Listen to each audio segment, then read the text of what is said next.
Perhaps we need some outside universal threat to make us recognize this common bound.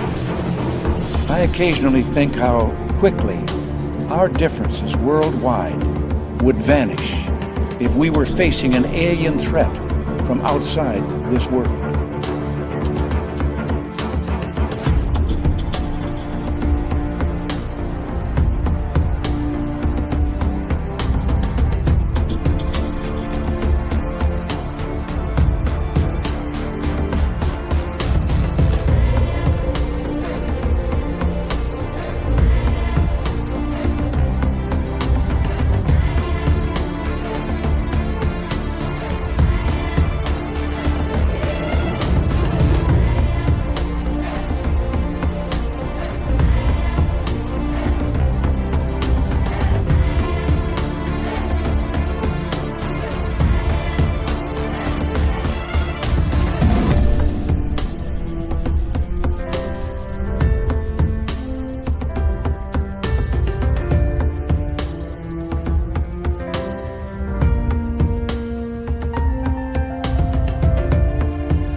Good evening and welcome to Spaced Out Radio tonight. My name is Dave Scott, and we got a heavyweight champion talking UFOs tonight. Steve Bassett from the Paradigm Research Group will be here momentarily to talk everything about disclosure. Is disclosure dead? Is it moving forward? Where do we stand?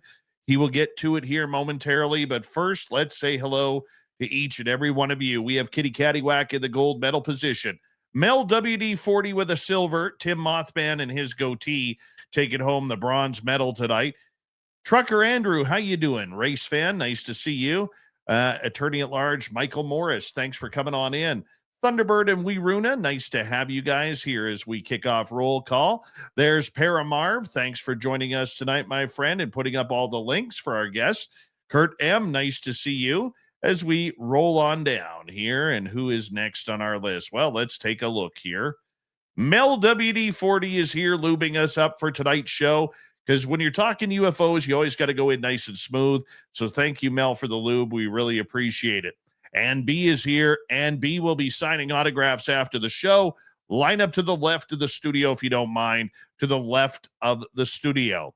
Mickey G, Stephanie Kenny Blankenship, nice to have you both here as we scroll on down. For Mama Catherine, mwah, I love you, Mama Catherine. I hope you're having a wonderful night, and I hope you enjoy this show as much as I'm going to. That's for sure. All right, moving on down. Up next, we say hello to, well, let's scroll on down. Robert Lamar, thank you for joining us tonight. Skip to Malou, good morning to you. And T-Bone, my man, thanks for coming on in. As we scroll on down, we come to next Flat Sixer. How you doing? Nice to see you. And, oh, my eyes are playing tricks on me here. There we go. There's the focus part. And scrolling on down. Felipe is here. Felipe will be signing autographs after the show as well. Line up to the right of the studio, if you don't mind, to the right of the studio.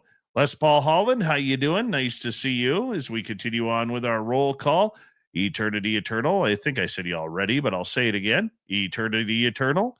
Nice to have you here. I hate these YouTube changes to the names. Talk about a useless thing to do. I realize they were probably getting rid of a bunch of dead profiles and bots, but man, what a pain in the ass. Luscious Jules, nice to see you. Thomas Rock, a.k.a. Alpine Fur. Nice to have you here. Super Crazy. Nice to see you. J. True Seeker. Peggy and Steve, welcome to SOR Chat. Operation Shutdown, thanks for coming on in. Sleepy Howl, it's been a while. Nice to have you back. Kitty Caddywhack, thank you so much for kicking off the Super Chat tonight. The Super Chat is a wonderful way to support what we do on this show on a nightly basis. So thank you very, very much. Where are we on the time? All right. Scrolling on down. Undead Jed, nice to have you here. Oh, that's why it jumped down. Stupid thing. Pam Harris, thank you for joining us. Nikki in Seattle, good to see you. I'm Hardcore over on X. Nice to have you here.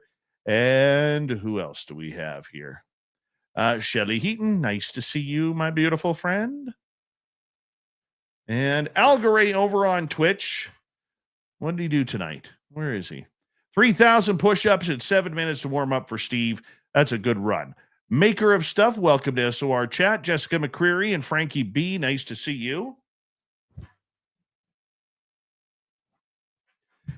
Hello and welcome to the radio and podcast side of Spaced Out Radio tonight. My name is Dave Scott. Steve Bassett from the Paradigm Research Group is going to join us momentarily to start talking about disclosure. Are we close? Are we done? What's going on? We are at roll call on our YouTube side right now as we say hello to MJ. Thanks for coming on in. And who else is joining us here? Let's scroll on down.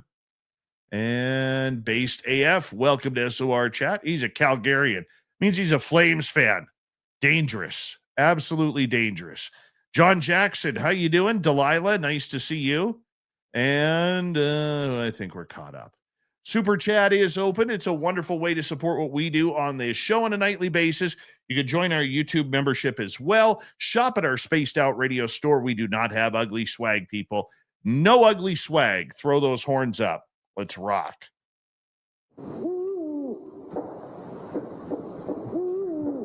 Are you ready to hear your mystic voice of the night? It's time to wake up. He's here. Shush. Be quiet. He's ready for you to listen. Let's point our ears towards the little cabin in the woods, where together, my friends, we own the night.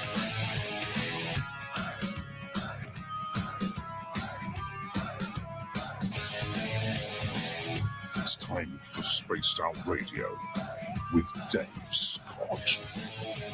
From the mountains of central British Columbia to you listening around the world, this, my friends, is Spaced Out Radio. I am your host, Dave Scott, sitting in the captain's chair of SOR headquarters. We welcome you to tonight's show on our terrestrial affiliates around North America, digitally on every major podcast network. Our website, spacedoutradio.com. We have a plethora of features for you. Rock out to Bumblefoot, read the news wire, check out our swag as well.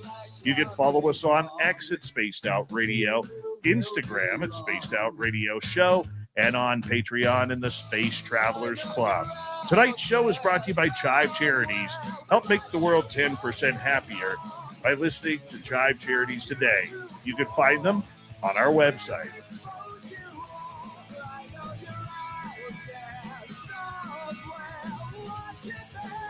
We have a giant name in the UFO world coming at us tonight. From the Paradigm Research Group, Steve Bassett will be here momentarily to get into the world of disclosure. Are we close? Are we not?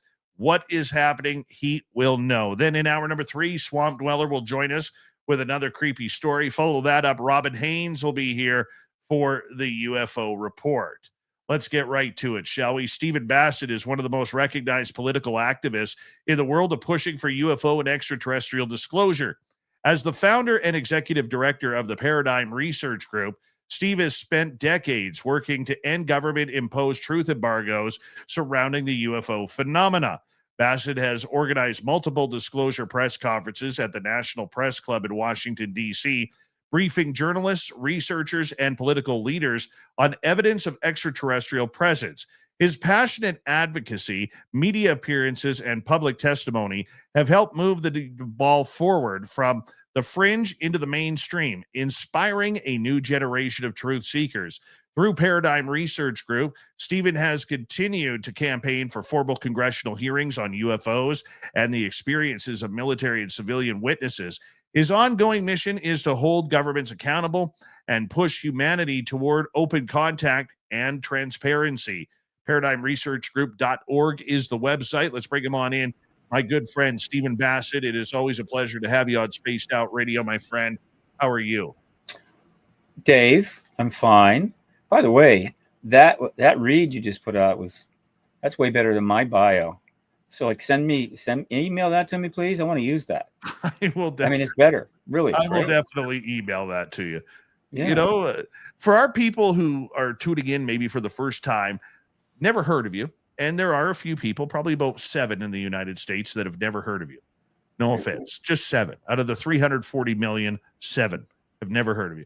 For those 7 people, how did this journey begin for you?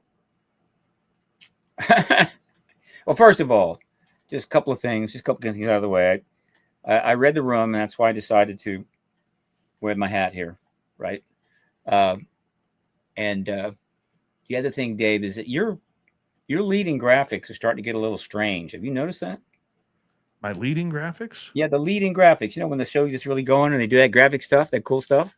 Right. It's getting stranger each time I come on. A little stranger. Just saying, right?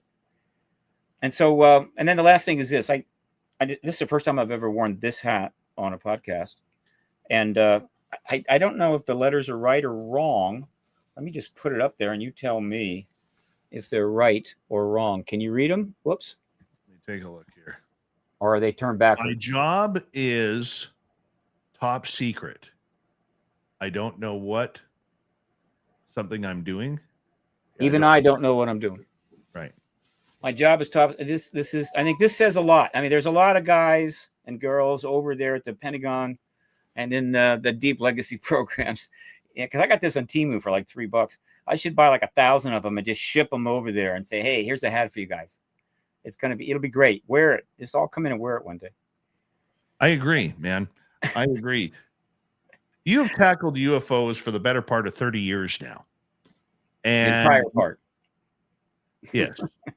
And you have seen the good, the bad, and the ugly in everything, being an activist regarding this subject. What has life been like for you the last couple of decades trying to bring formality to this subject? Life? What is this life you speak of? I'm not really familiar with that. Is that involved stuff? I mean, are there things that are supposed to happen or something? I'm not sure. No, I basically took a vow of, celibacy and everything else to serve this issue 30 years ago, and kind of ended it like it was a monastery, and gave up all desires for personal belongings and stuff and all that kind of unnecessary things, and just pursued this issue. It's kind of been like that, maybe a little exaggerated, but this is not unusual for activists sometimes. That you literally have to get everything else. Yeah, if you didn't have it, you don't get it, and if you do have it, you get rid of it. But you can't do this and still have a life. That's not always the case. There are a lot of activists that are doing both, and it's fine. And there's a lot of different types of activism out there. But there are certain things, certain issues that are so massive and so involved that if you get in, that's it. That's all you do. So this is all I've been doing for 30 years. And I'll tell you, I've never been happier. I did a lot of different things in the first, 49, and wasn't so happy. Didn't do much, didn't accomplish much. But the problem was I was seeking happiness or seeking something, the American dream and all that kind of thing. And I realized, it came to me slowly, but I realized that if you really, the shortest path to, I think, happiness and reasonable satisfaction is to serve. There's many ways to do it. Some are harder than others. But if you decide I'm just going to serve other people, serve an issue, something bigger than yourself, and devote to it, it's really pretty effective to pretty much make you feel relatively good every day you get up.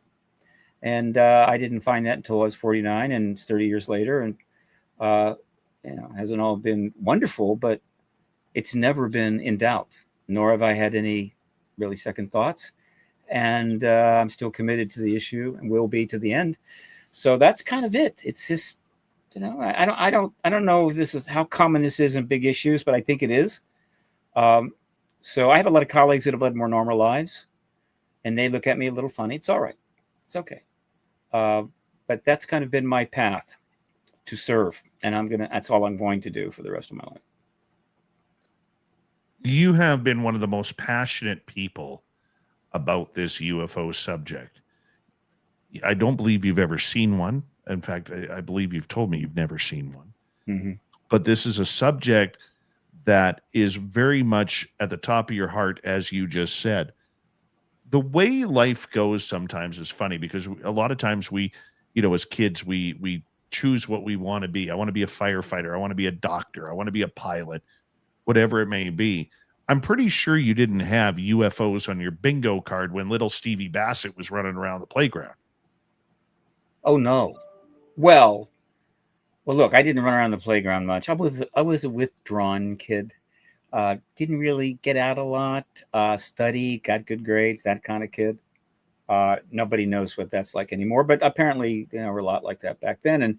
And read, and I read science fiction. So I read lots of science fiction in my early teens, as opposed to playing 4,000 hours of PlayStation or whatever, which creates a wholly different person. No question about it. In fact, a person that maybe hasn't been described yet on the evolutionary charts. But and that science fiction was powerful.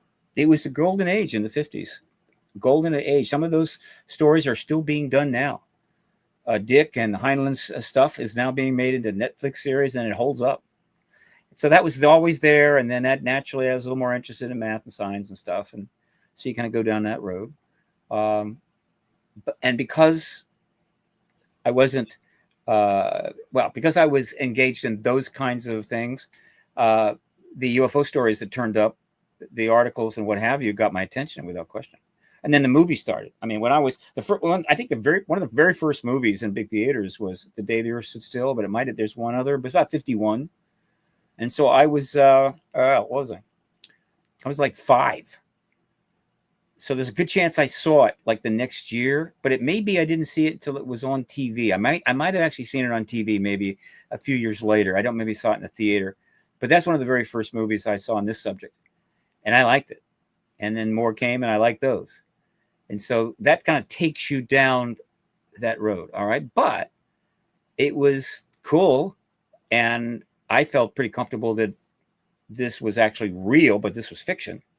So in my later teens, when I read articles like about Betty and Barney Hill, I was quite comfortable with them. I'm thinking, that was an abduction or whatever you want to call it, and sightings and so forth that I heard about. So, and I took note, but it never occurred to me, you need to make this your life's work. No.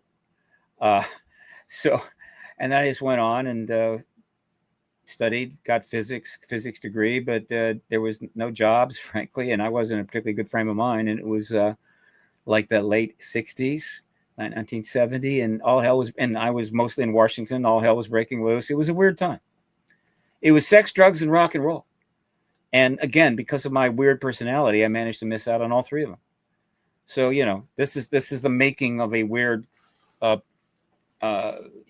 disclosure activist many decades later. So I don't have an easy answer for you, Dave, but the sum total of it all made it possible for me to jump into the most important issue in the world in history and actually have a role, play a part, meaningful.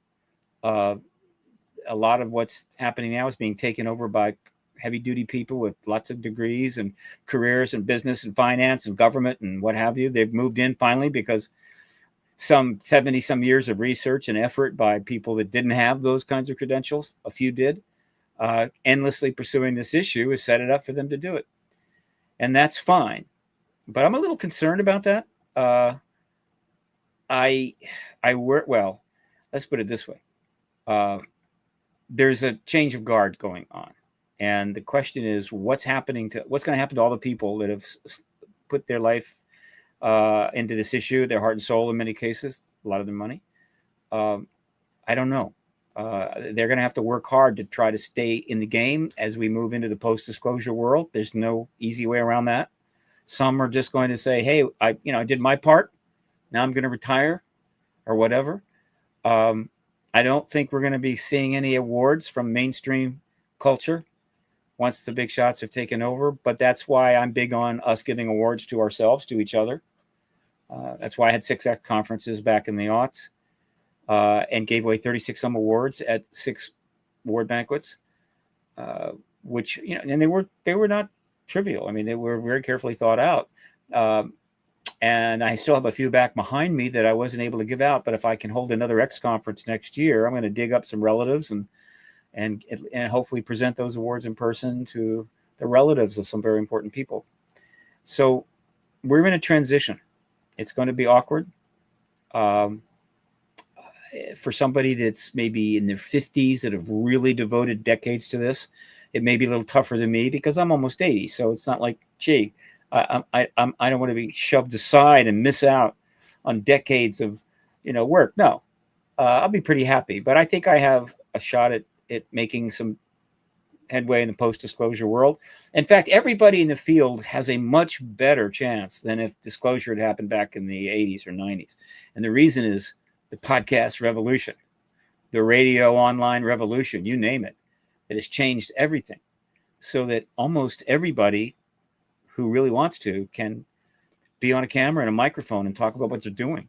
They can even hold their own show and so forth. And so the general public, the citizen science research, citizen researcher, activist, journalist, witnesses, and contactees never had a better opportunity to be able to tell their story and get involved.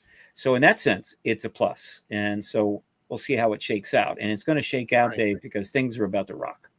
Steve, you have seen the disclosure movement change so much, from this being fringe media to fringe topics that were only discussed at the hours between 9 p.m. and 4:30 a.m. to becoming mainstream headline news topics at times. Okay. And you've also seen, as you mentioned, a shift in the paradigm of who is covering this, from individual journalists and activists and researchers and experiencers to mainstream scientists, university professors, astrophysicists, government officials, three-letter agencies, everything above this. A lot of people will say that it's gotten out of hand with the amount of academia and the amount of government officials and military officials who have really taken over the cornerstone of this subject and left the grassroots behind. How do you like that movement? Because realistically, it's only happened in the last 8 years. Correct.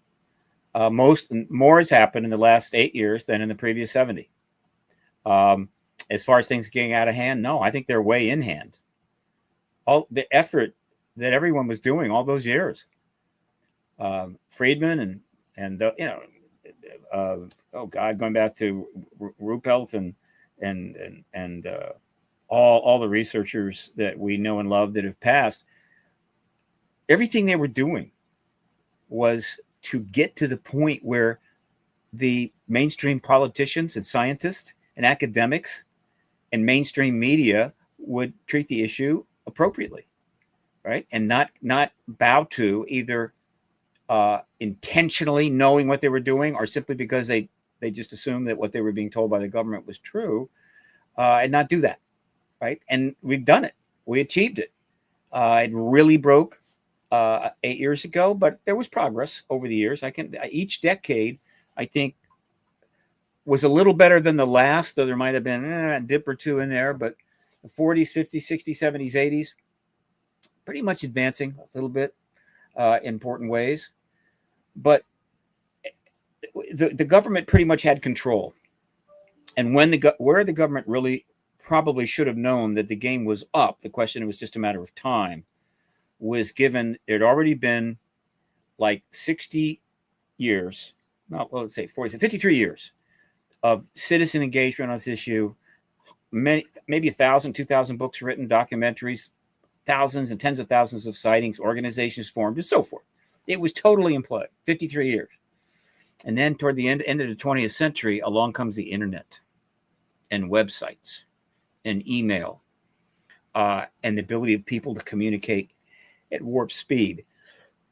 And then along comes social media, which even intensified it even more, with more and more people engaging the issue on social media. And then comes the podcast revolution, and it's game over, basically, right? So the idea that there's somehow contain the idea, came to concept, keep people from getting involved, create a ghetto around the entire, an intellectual ghetto around the entire internet and all the podcasts, so that anybody that brings it up, you're laughing. No.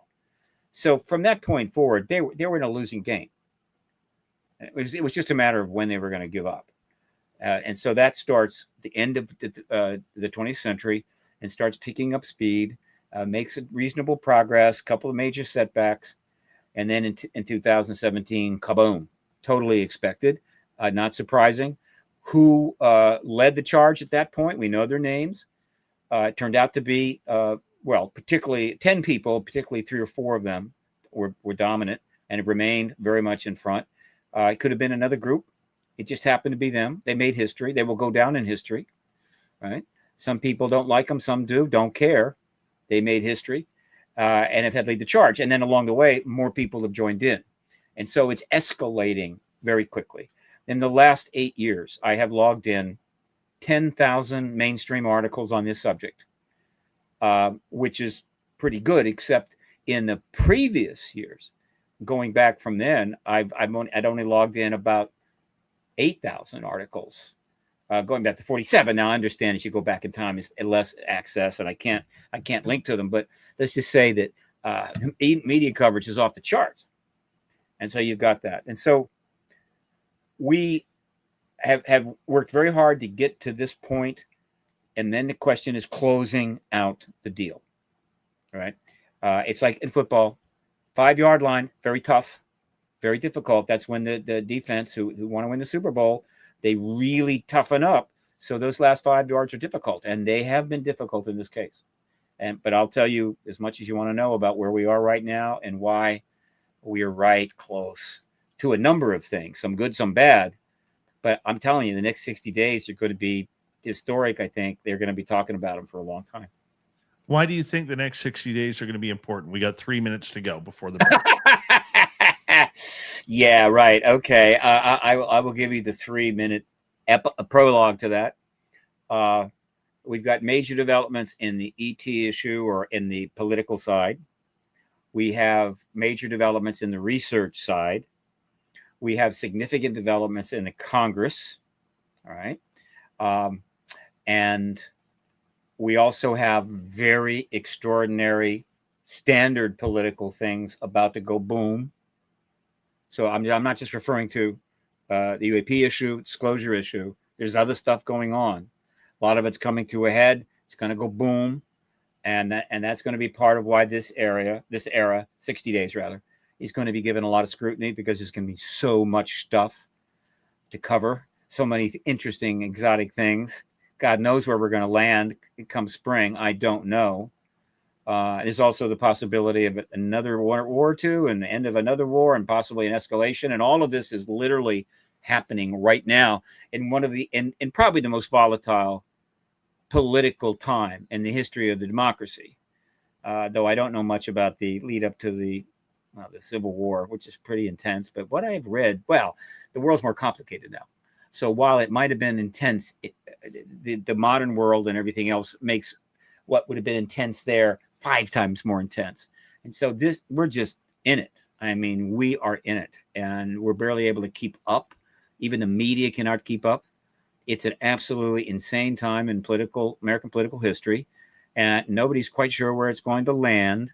But a lot of that's going to happen in the next 60 days. Is that 3 minutes? Did I get it? Well, you did it in 2, which is really nice. Really nice. I got to talk slower, Dave. I've really got to work on that. Steve, I love your positivity over the years because for many people out there, this subject seems so bleak and running around in circles, and that there is I know you don't care about what kind of disclosure we get, but there's a lot of people who are concerned about a controlled disclosure and whether or not a catastrophic disclosure would be better for, this topic to come out rather than the hidden secrets that the U.S. government especially does not want to give up on this. We're going to get your comments on all of this and more as we head off to break here at the bottom of the hour here. Stephen Bassett, he is a legend in the UFO community. For more than 30 years, he has been an activist at Washington, D.C., trying to scramble up politicians, alphabet agencies, whoever he could to try and get this UFO topic taken very, very seriously on the Hill in the Capitol. And whoever would listen, he will talk to them because, as you could hear right now, he's a guy who just knows how to keep a sentence going. Stephen Bassett, ParadigmResearchGroup.org. This is Spaced Out Radio. We'll be right back, everybody. Legend means old.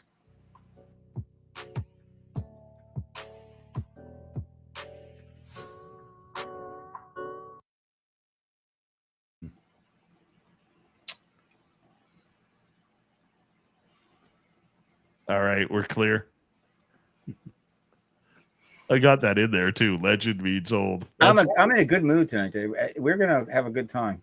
Got so many things that I think your audience does not know about. They can't know. I mean, unless they're spending their life on social media and reading any article that comes out, they can't know about a lot of this. And so we're gonna tell them. It's gonna be cool. My job is top secret, by the way. And I don't know what I'm doing. I really don't. If I knew what I was doing, man, I'd have some bucks in the bank, little retirement fund, a car outside, probably at least one mistress, and still doing all this shit. But I'm not that skilled. I don't have all the necessary skills to do all of that. So I don't. Well, you know what? Any car will do as long as it runs. I believe that too, but eventually I got rid of both of my clunkers, which were killing me, driving me crazy. I couldn't afford to fix them because I understood where I lived and where I was operating, DC, and also in Burbank in California. I didn't need a car. And then once I got rid of them, you start by necessity, you start mastering all the little tricks. You understand the Metro Link out in LA, then you understand the buses, you get the senior passes, like 35 cents, right? And then in Washington, we got the best metro there is, and buses. And then if in a pinch, you got Uber, you got Lyft. I've gone 3.5 years without a car. I have not missed it. I have saved thousands of dollars.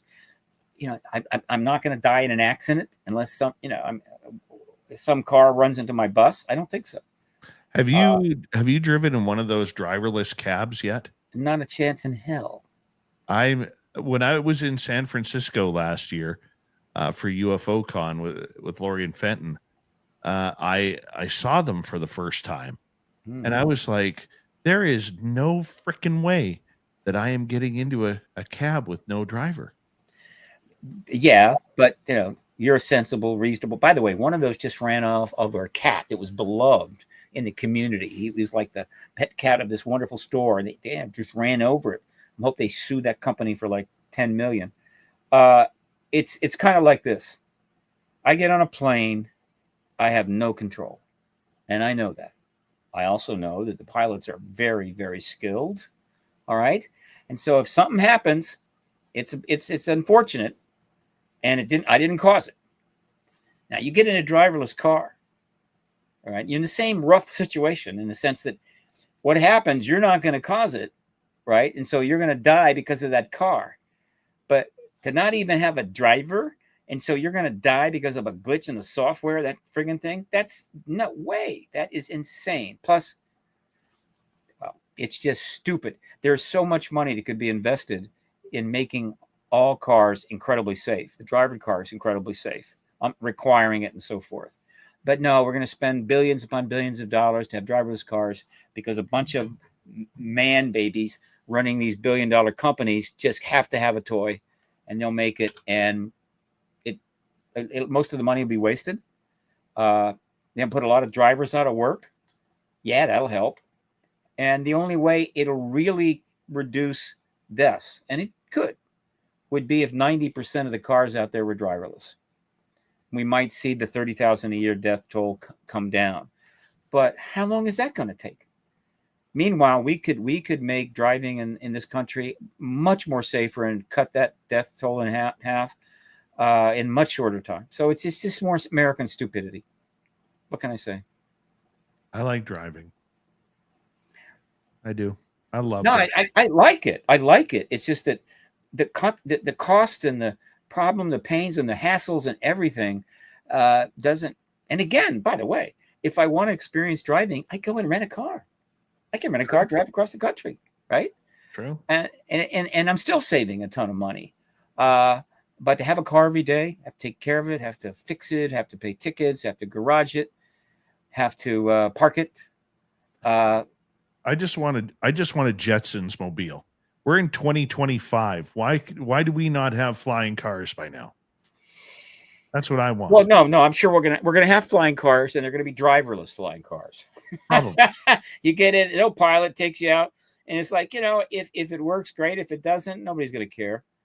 And the only way that self-driving cars will be able to keep going, meaning they're going to keep making more, the only way it's going to happen is the government is going to have to pass one of those laws that exempts the manufacturers of those cars from lawsuits if one of them creates an accident. And that's what they had to do with. Hold on right there. Thank you tonight to Kitty Caddywhack, AJ, and T-Bone for the super chats and the membership gift. We really appreciate it. Here comes the second half hour, everybody.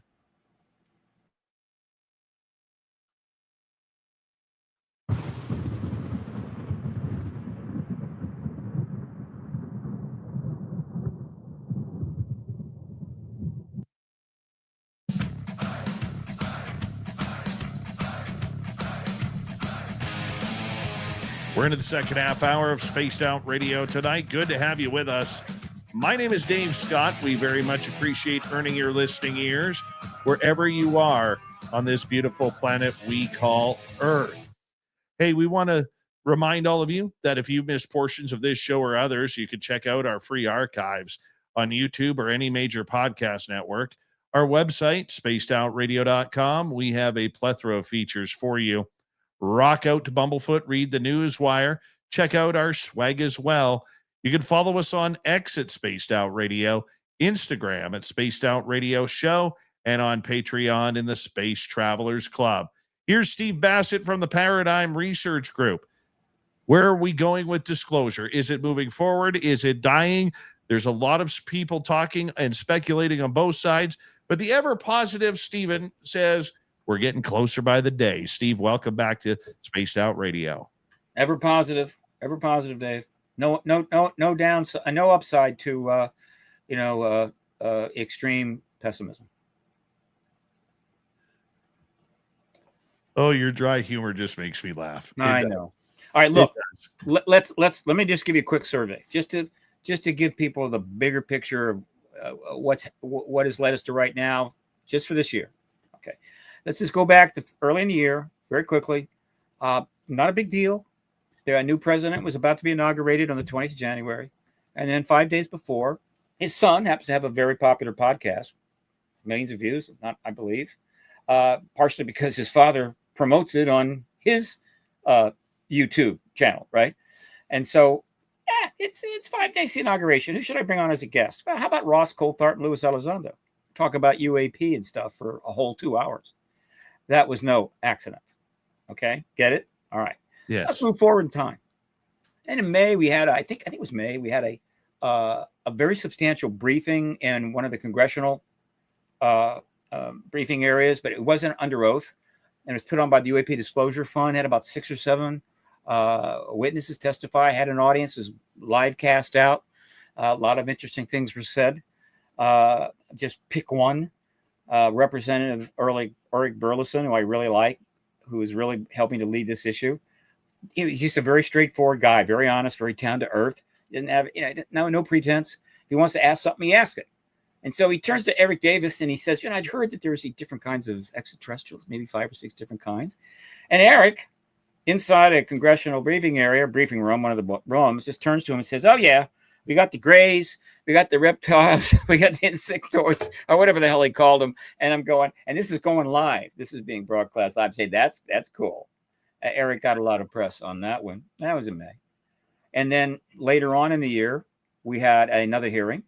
All right, a significant hearing with 4 witnesses, one of which is George Knapp. Put a pin in that. That was a big deal. A lot of people don't know how big a deal it was. We can go back to that later, but you move on. And then things got really interesting. Okay. And understand, folks, I've given maybe 1,600 interviews in the last 30 years. And I doubt I have made what I would call a clear partisan statement maybe twice by accident. Okay.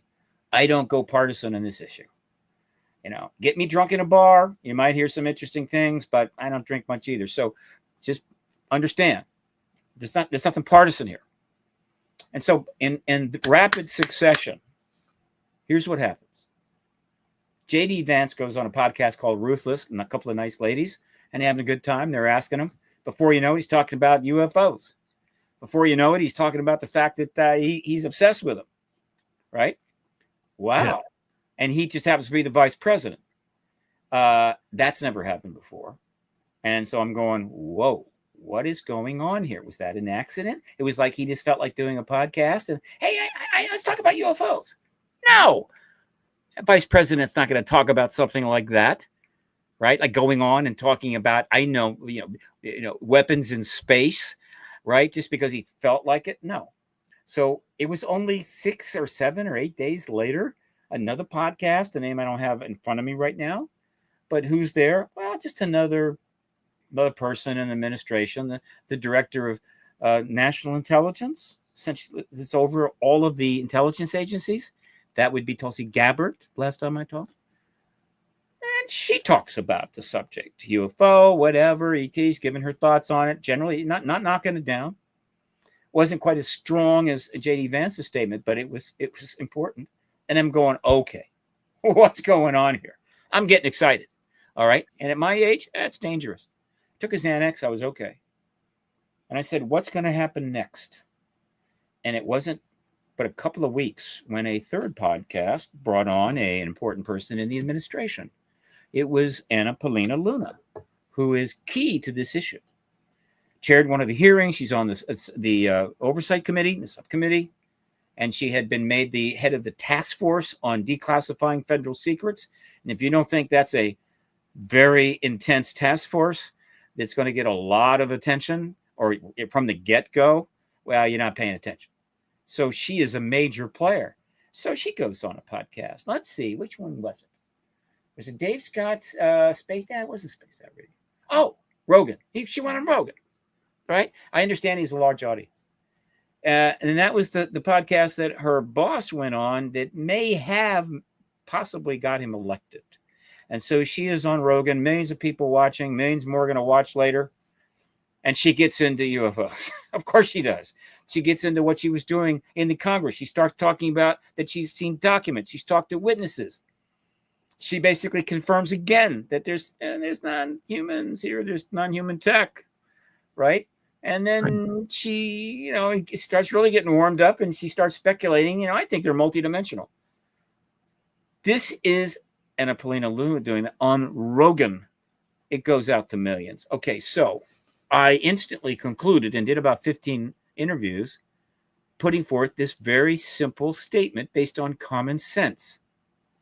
I have no inside to the White House. Believe me, I couldn't get in there if I wanted to, though it is 2 blocks from my office, which where I'm at now. It's just 2 blocks over there. If I were to go outside with a driver and a ball, I could probably hit a ball into the White House, compound, which of course would not be well received. But the point is that I am following. And so I concluded this. The idea of the extraterrestrial presence being dealt with by the president is in play in the White House. It's in play. Somebody wants to argue? Fine, go ahead. I don't care. Right? Unless you've got another explanation why a vice president, a director of national security, and a key person in this issue in Congress is going on podcasts and talking about it. And then the son of the president gets into it just before come on. Let's be fair. Let's be reasonable. So it's in play. What does that mean? It means that we have at least reached a point this year, which I think is only becoming more defined as we move closer to the end of the year, in which, and it's not, I think, to the point where I would like it to be, because I think there is an optimal way to get this done, but it's acceptable where the president of the United States could walk out on the patio, sit down under one of those umbrellas with a Mai Tai and some reporters in front of him and say, I can confirm that what you've been hearing is true. We have non-human technology. We have programs investigating, and there were non-human pilots, and that is disclosure. Bing. That's it. He didn't have to say anything else. That's disclosure, capital D, the formal confirmation of a head of state of what I believe is the extraterrestrial presence. Within a week, a number of other heads of state will have jumped right in, making similar statements, and it's only a question of which government's getting stuff out first. Steve, do It you can happen believe, tomorrow. So do you there's believe that. other governments of the world have been told to keep quiet on this because this is a United States matter to announce to the world? Yeah, I know. I don't put it that way. I mean, you can tell countries to do things. You more if you're wise, you will encourage them to do things. It's called diplomacy. But as I've said many times, and this is all part of the truth embargo. A bunch of what you said earlier is all a part of the truth embargo, which is incredible. The story of the truth embargo is one of the great stories of all time.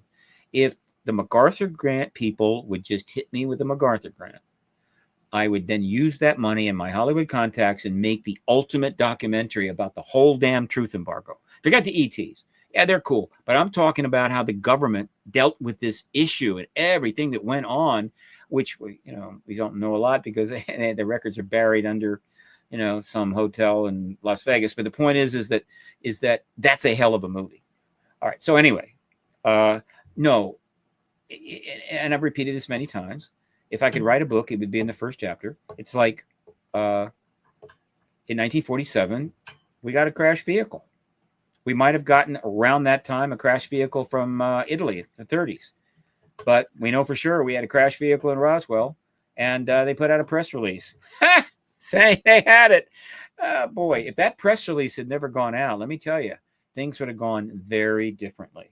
So we owe Blanchard and Walter Haut an enormous appreciation for the fact that they just did what seemed right to do. All right. And so at that point, the U.S. government knew we had a craft vehicle and we had ETs. We had one of them was alive and telepathic, which is another matter that went somewhere. But the whole country was riddled with Russian spies, right? And they knew about they knew about the Manhattan Project. They probably had people in it. They knew about the Trinity test, all that stuff, and they found out, I'm sure, about the Roswell probably sooner than the press did. And so right away, the Soviet Union knew that we had a vehicle if they didn't already have their own.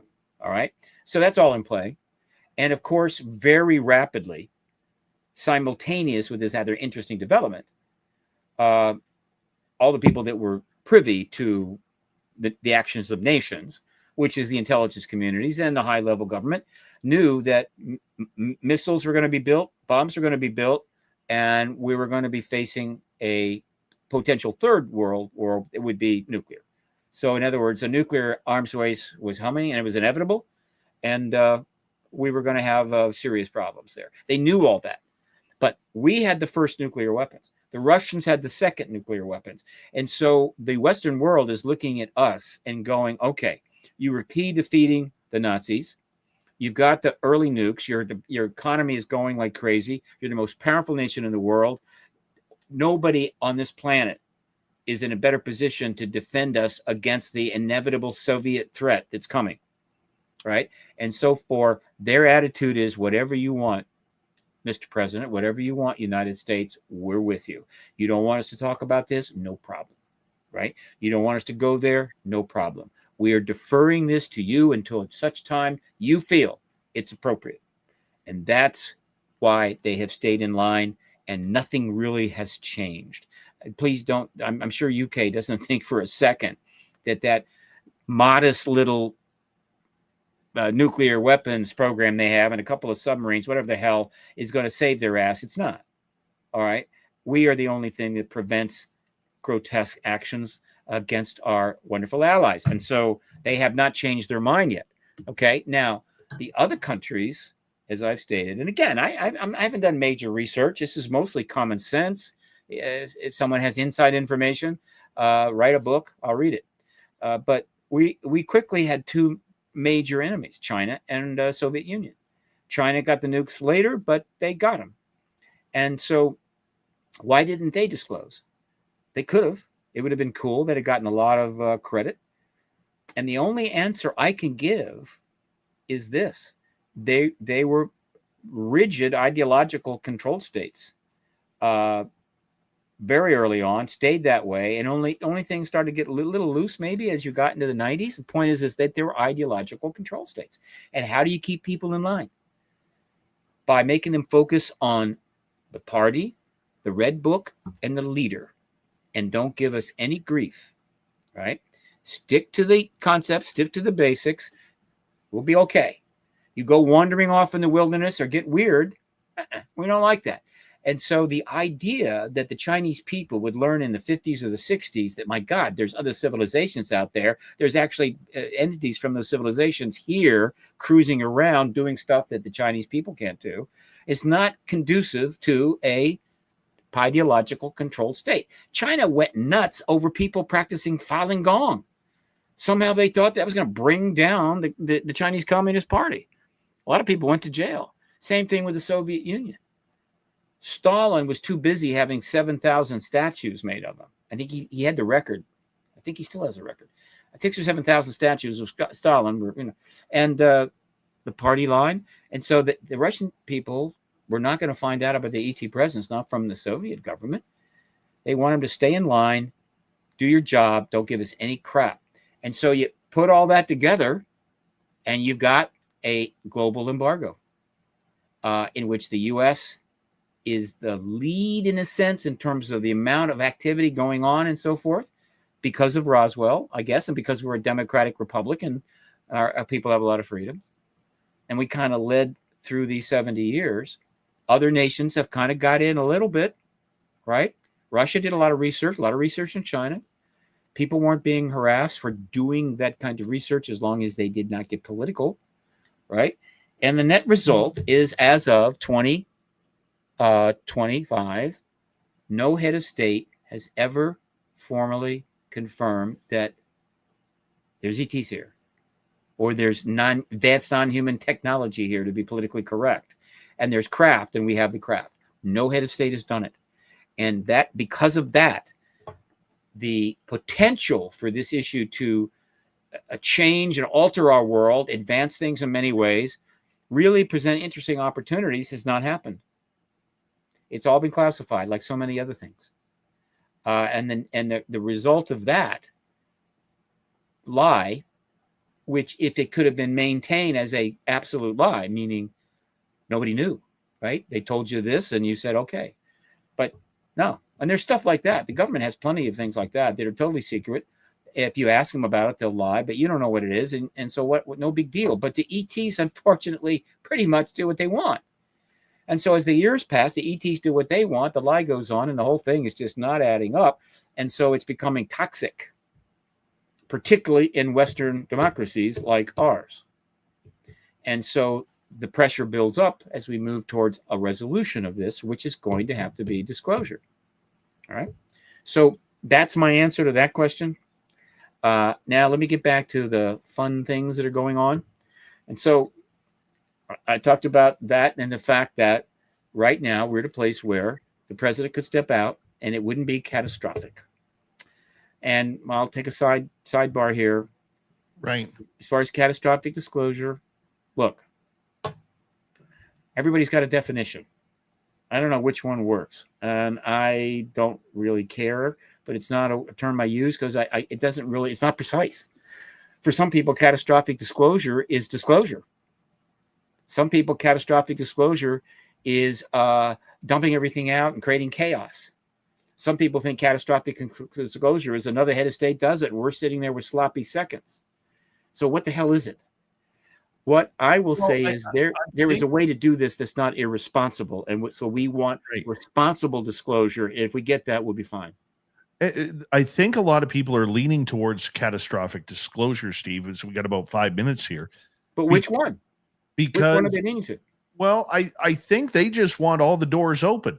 They want that UFO Pandora's box that's sitting inside the Pentagon to be open. They don't want some sort of skiff type controlled disclosure that deals with a potentially false threat narrative that everything is bad, we're doomed and the aliens are coming and we've got the technology, but we're not going to tell you what we have, where we have it, what we've used on it, because you're just basic humans. You don't need that stuff. Us military industrial complex people do. I think they're tired of that. Well, you say they're leaning toward it. What you're saying is that people are worried about a catastrophic disclosure. Now, some people are more than worried. They're pretty convinced it's going to happen, and they type that into their social media stuff and say it. I again, since the government says there's nothing here, why not? But I've spent 30 years at this, and so I'm not buying into that. I don't think that's the problem. All right. Now, are we going to get a false flag? I don't think so. Would dumping everything out be wrong? Absolutely. Is it going to happen? I really don't think so. And so most of what people are worried about, I do not think is going to happen. All right. Now, that doesn't mean that people aren't using various scenarios. People that are opposed to the truth embargo, managers of the truth embargo within government, skeptics outside that just hate the idea we might get the truth one day, or they just get a lot of eyeballs from playing the skeptic game, are not going to work with these things and what have you and make it messy. That's the internet. That's social media. If you don't like messy, throw your computer out the window, move to a desert somewhere, get a tent, and just stay there.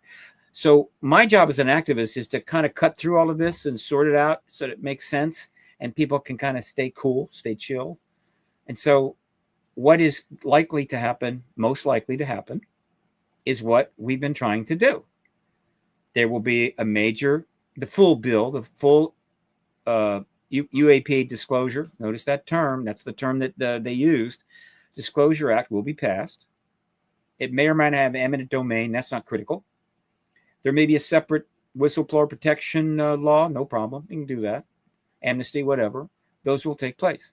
When that act is passed, a process that has been somewhat underway under the bill that was passed a couple years ago, sort of half a UAP Disclosure Act, there's been stuff going over to the UAP archive at the National Archives. There's stuff there. It's nothing earth-shaking, but it shows you something's there.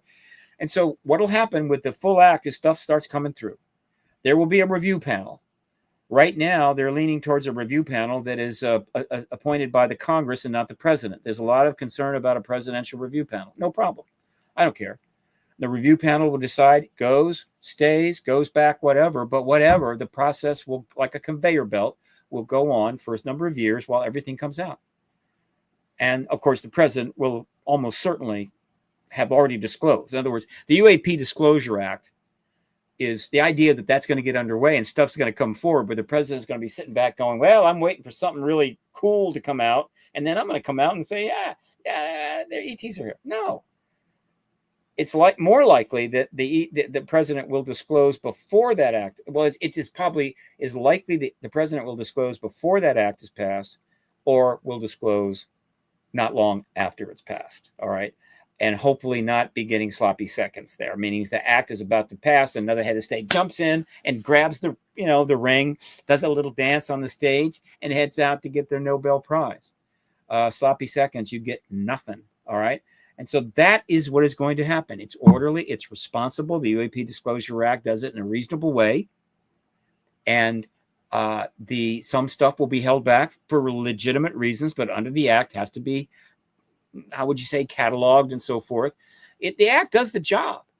And so if you're thinking that they're going to drag a bunch of saucers out and dead ETs and scare the hell out of people, that's not going to happen. Chill.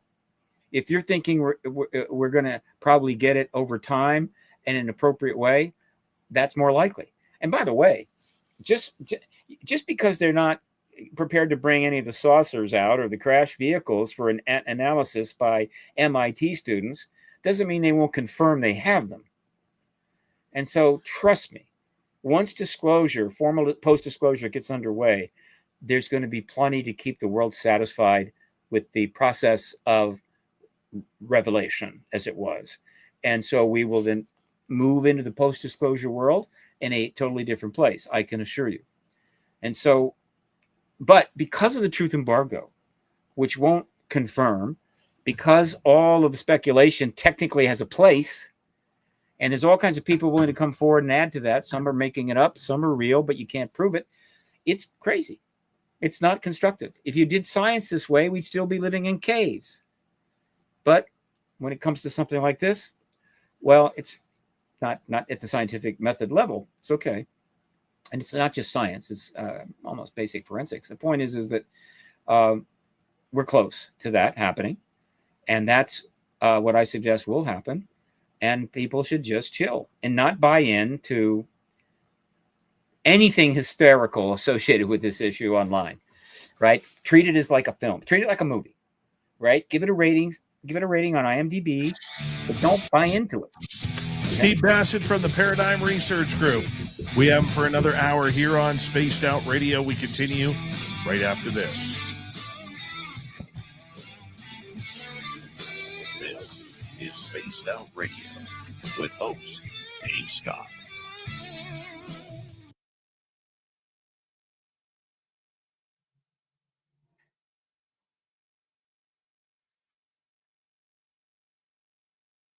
All right, we are clear. We're going to take about 5 minutes here. We'll be right back, everybody.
Sit here. Yes, thank you to all of our veterans who are tuning in tonight. We greatly appreciate your sacrifice and your service. Thurston Howell III, how are you doing tonight? We appreciate you. Jeff Steve Garvey is here. He'll hit a home run for you. Justin, how you doing? Welcome to SOR Chat. Woo Poo, nice to have you here. Who else has jumped in? Contrary Juan, good to see you. I think we are caught up. Steve, how you doing, buddy? I'm ready. Things are about to get deep now. All right. Well, we're going to get into it here.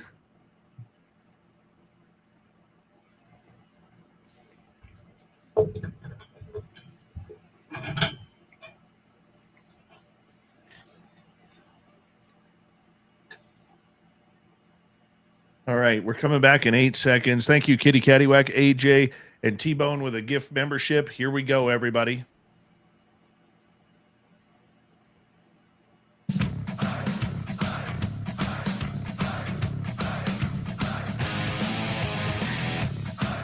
Here comes hour number 2 of Spaced Out Radio tonight. My name is Dave Scott.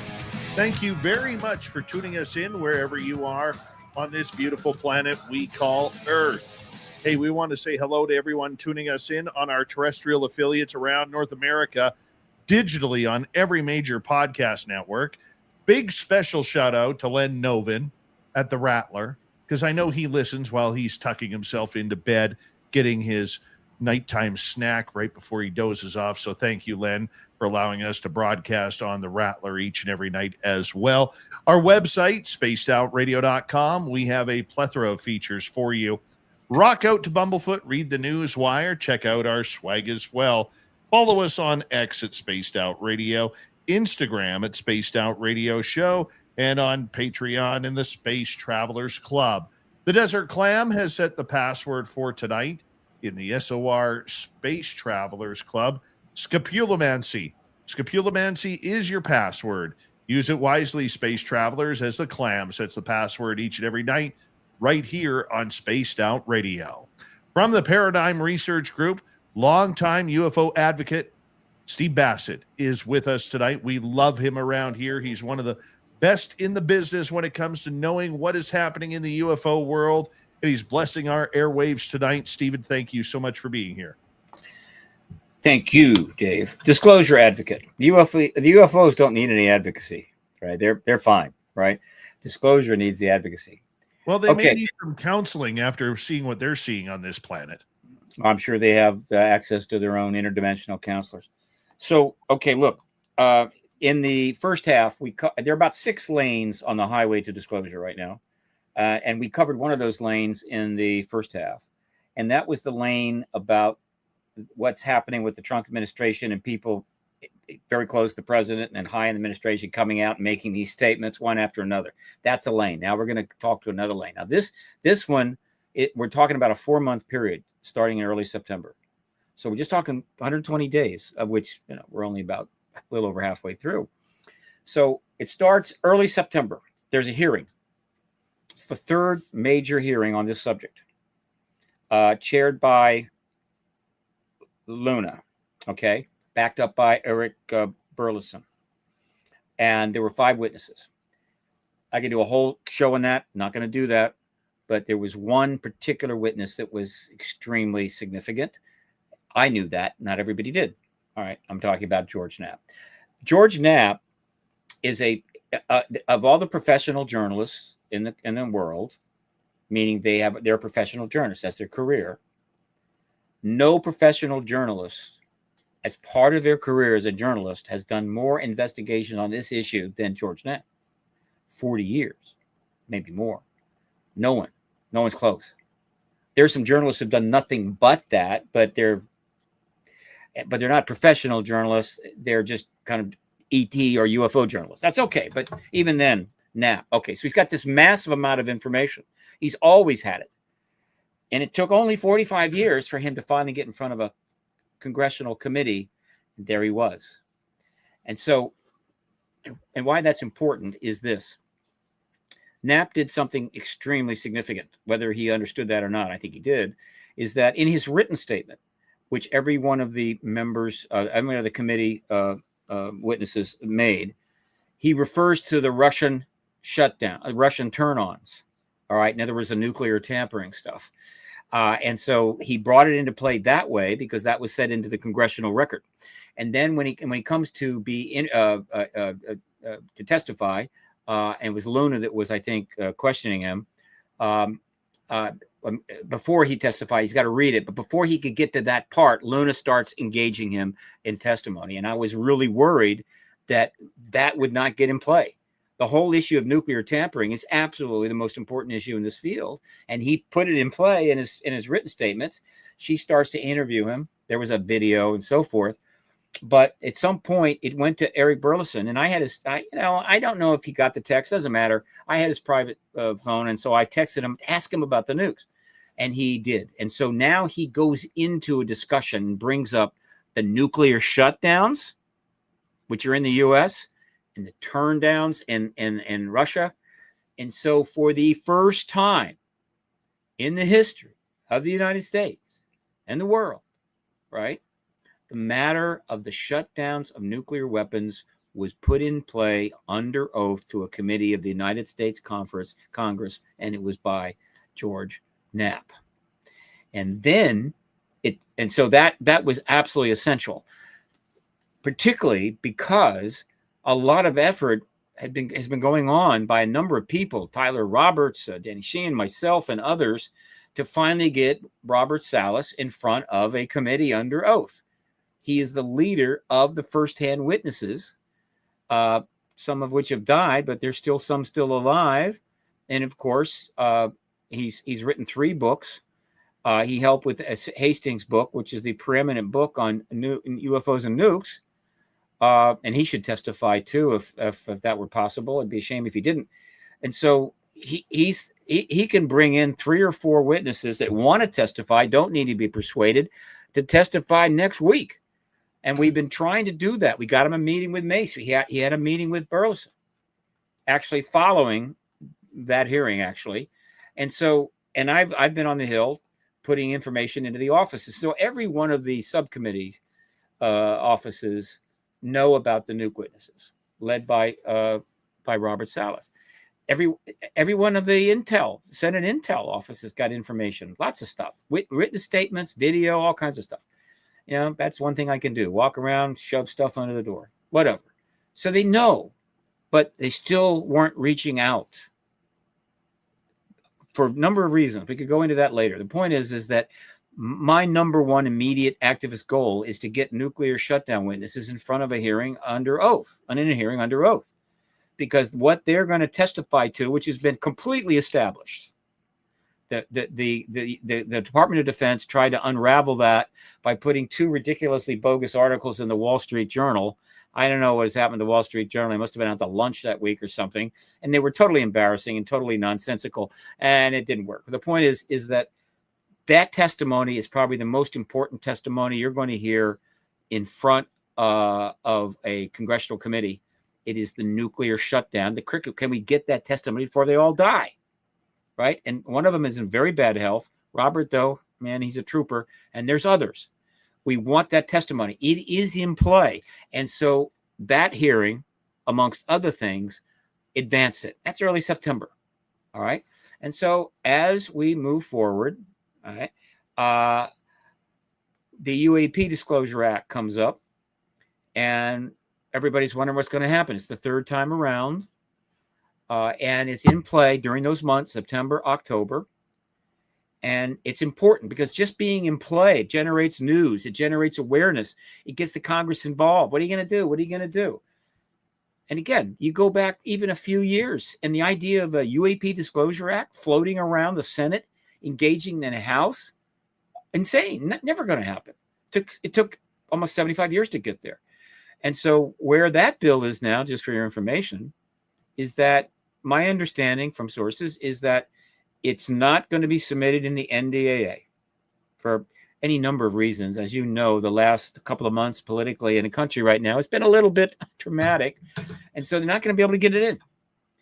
But there's a possibility that it will be introduced in the House by Eric Burleson. as basically a standalone bill. Right. They tried to do this last year, going to do it again.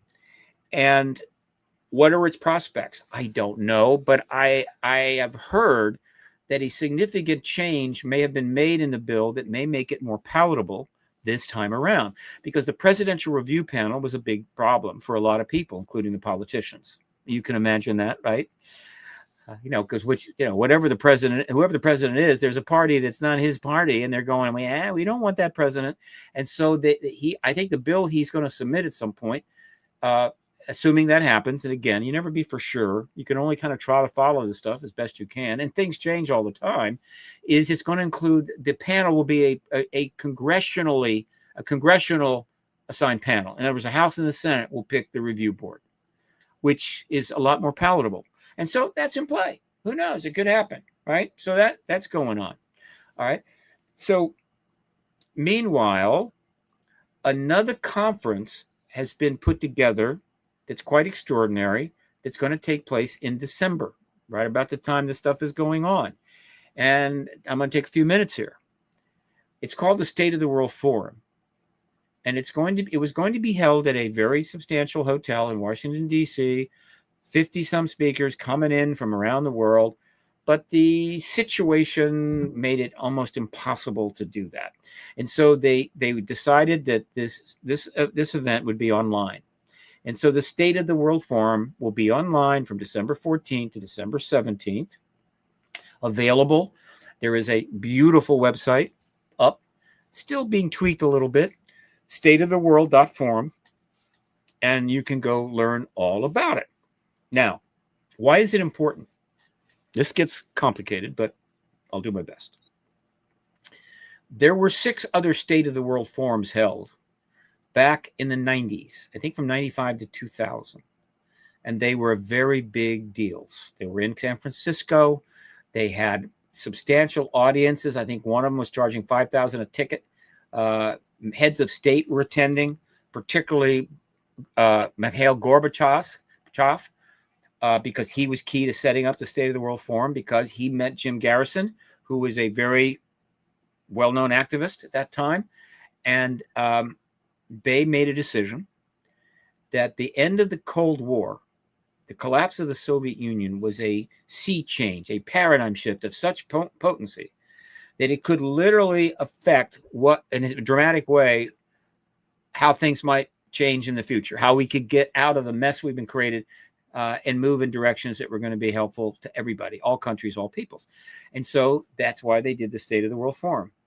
They bring in all these people to discuss all aspects of the state of the world and then discuss where it needs to go next. And so it was a big deal. And the reason a lot of people don't know about it was before the internet. So It's hard to find stuff on the internet. If you look, you can find some things, but it was a big deal. 5 of them were in the West Coast. 1 was in New York.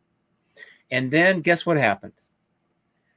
The promise of a new era evaporated as pretty much the same old people decided what we need is a second Cold War. And that's exactly what they did. And we also need some proxy wars. And they did that too. And so mutual assured destruction continued. And essentially the arms race continued. They got rid of about 70,000 nukes, but they didn't need them anyway. Then they went to work on building better delivery systems and other stuff, all making this the risk of nuclear war much greater, to the point where it's more risky than it's ever been, according to the Bulletin of Atomic Scientists. And so the opportunity was lost. But Mr. Garrison is aware of the ET issue quite well. He is knowledgeable about it, been involved in it. Mikhail Gorbachev is gone. And he understands, as I've been saying for 30 years now, that the disclosure event will be an even bigger paradigm shift, a worldview changer, than the collapse of the Soviet Union and the fall of the Berlin Wall. It is an even bigger opportunity for us to then reassess how we've been conducting our affairs and make the necessary adjustments so that we can continue as a civilization and spend trillions more dollars on food, feeding, clothing, and housing people and giving them a life, and trillions of dollars less on building unbelievably expensive defensive systems that we have to have, because at any moment, one nation is trying to destroy another. It's an opportunity.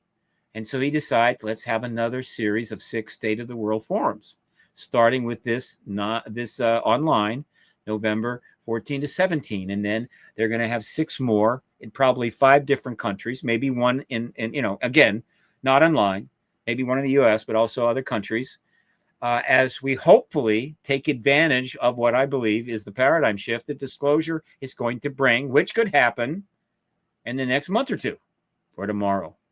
State of the World Forum. Now, 56 presenters are going to be part of the panels. Right. There's a lot on that website, but the design of it is unique.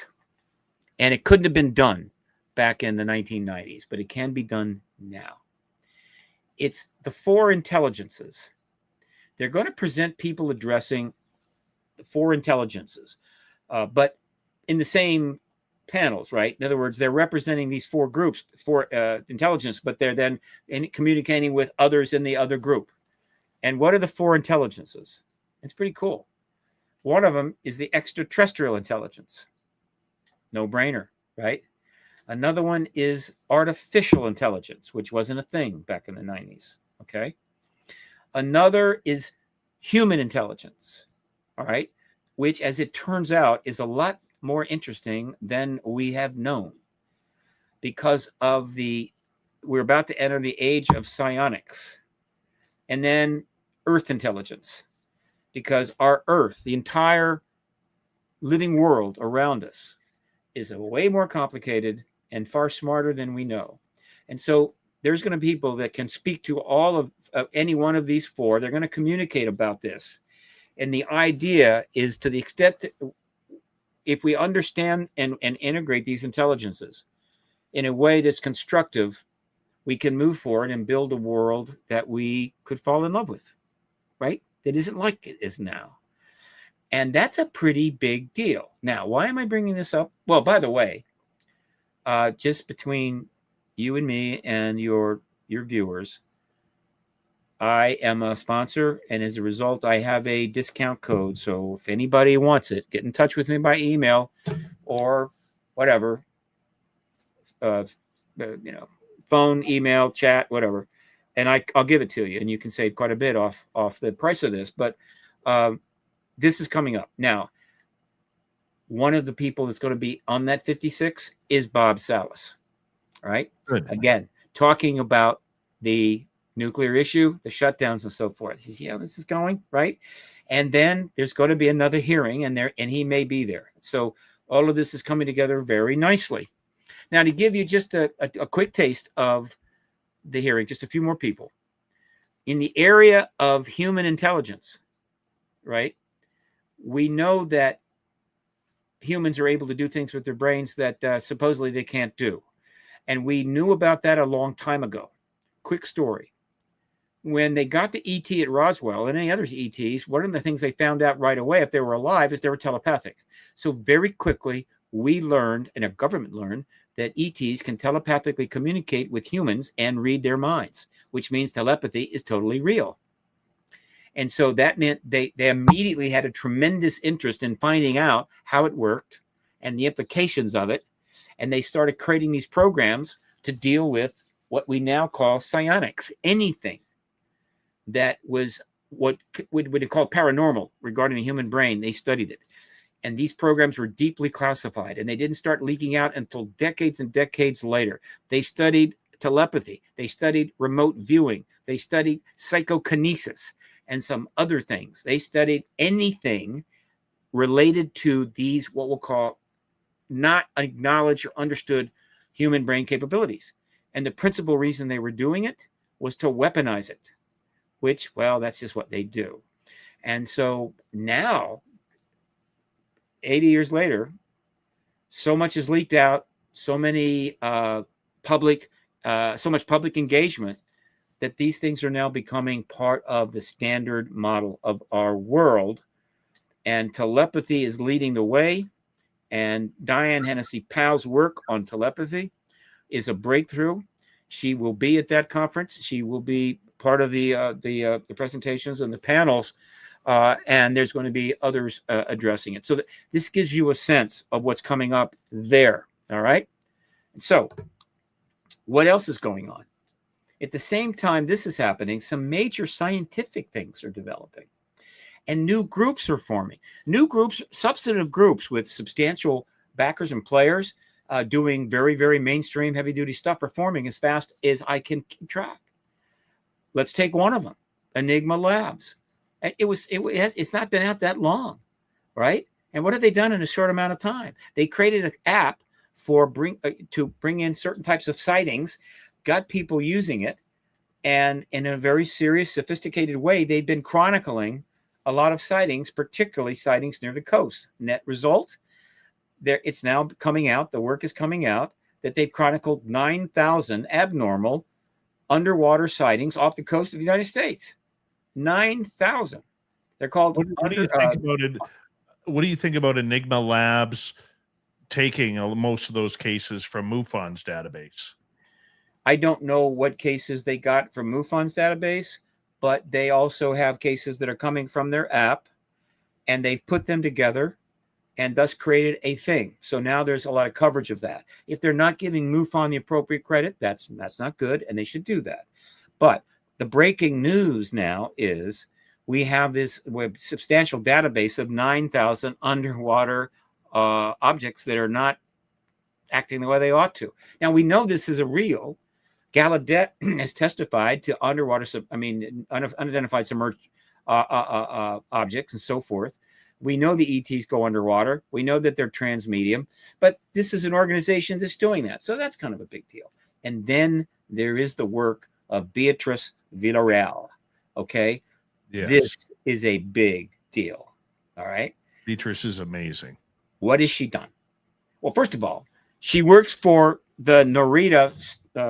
Well, I can actually get this. Hang on a second. Let me just go get that. It's where is it? Come here. It's here. I want to get this right. She is a scientist with the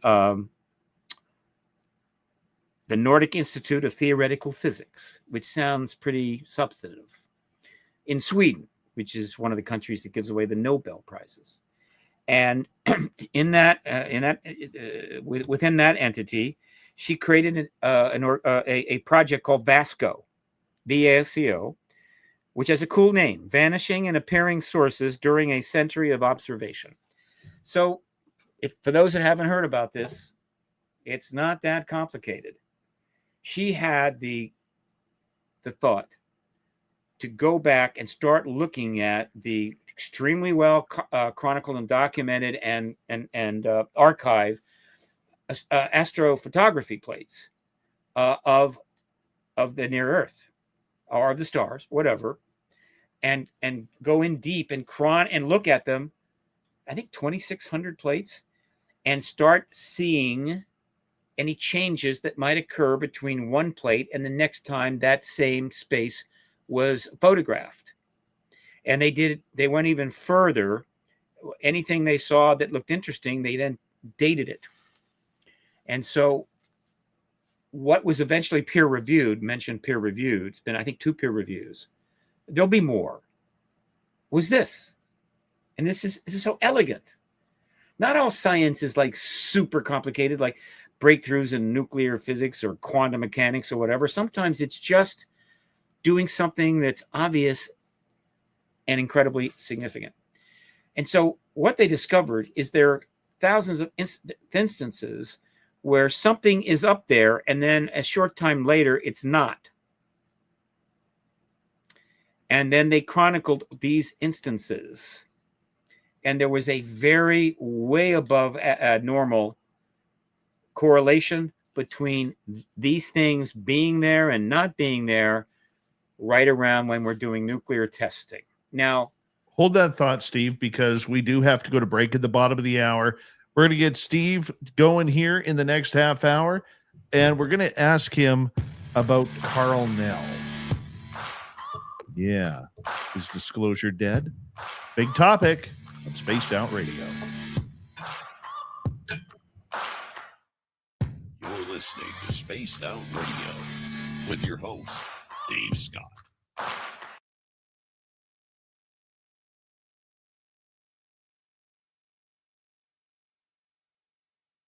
All right, we are clear.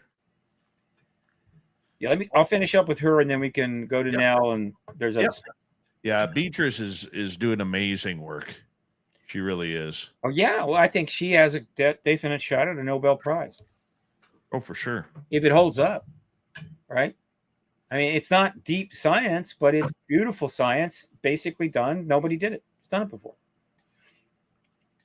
Well, she's making sense of it. She's taking the bull by the horns and making it happen. And how the U.S. government, it's coming from a major Swedish astrophysics operation. What's the government going to say about that? It's getting peer reviewed. And so, the truth embargo people are just going, crap. Every day it gets worse and worse. Right. And it's not fun. It's no fun anymore. Let's call up the president. Tell him to get this over with. Yeah, it's over, man. I think it's getting really close. We're done. We're toast. It's done. Let's get it done. Let's see. What else did I want to get into? If you haven't already on the YouTube side, please do us a favor.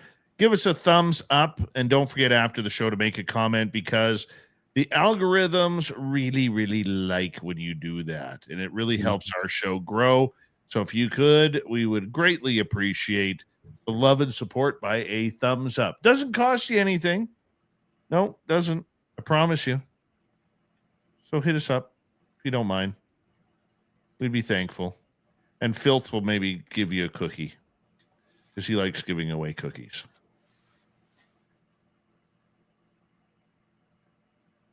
Yeah, it's that easy. That easy.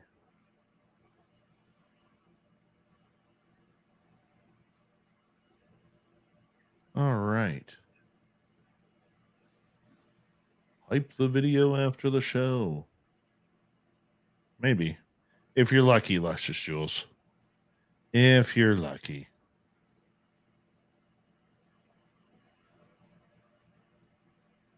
Steve?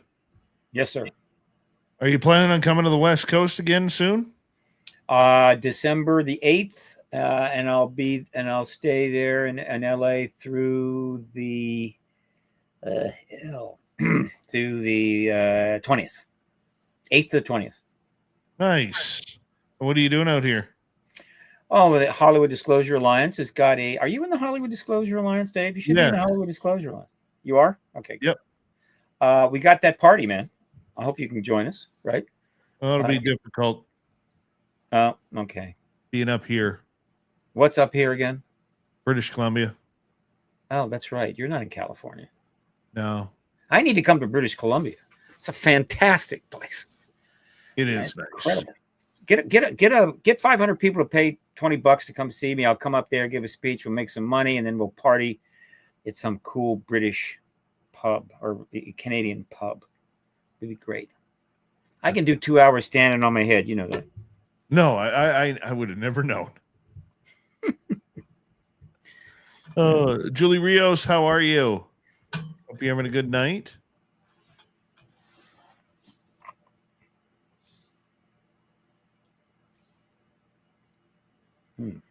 Got 90 seconds.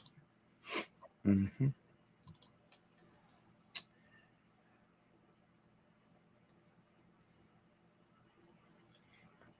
I won't be down in California until UFO Con for Lori and Fenton. Have you ever come? You've been to the Citizen. I mean, you've been to Contact in the Desert, right? Nope. Never. Never been invited. Don't think I ever will be. Well, I don't know why you've never been invited, but I can change that. No, it's okay. All right. Long story. All right, whatever. Well, remember, it's under new ownership now. I know. All right. Yeah. You could come down and do a podcast from the conference. All you have a lot of American audience going to come in and tell you how wonderful you are. Yeah. Hey, look, I don't know why anybody would leave Canada to come to the United States for any reason, to be honest with you. I love the U.S. I got nothing but sympathy. I love the U.S. Okay, good. Then you should come down. We'll party. The Friar Eli, welcome to SOR Chat. We got 14 seconds. Thank you to T-Bone, AJ, Kitty for the super chats, T-Bone for gifting a membership, We appreciate the love. And here we go.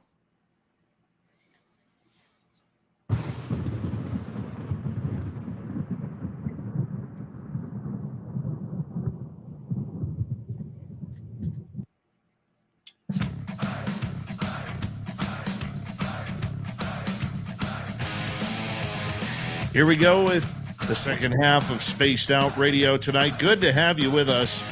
My name is Dave Scott. We always appreciate you tuning us on in wherever you are on this beautiful planet we call Earth. Hey, we want to remind all of you that if you missed portions of this show or others, you can always check out our free archives on YouTube or any major podcast network.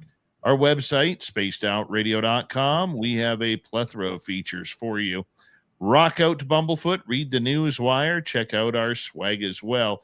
You can follow us on X at Spaced Out Radio, Instagram at Spaced Out Radio Show, and on Patreon in the Space Travelers Club.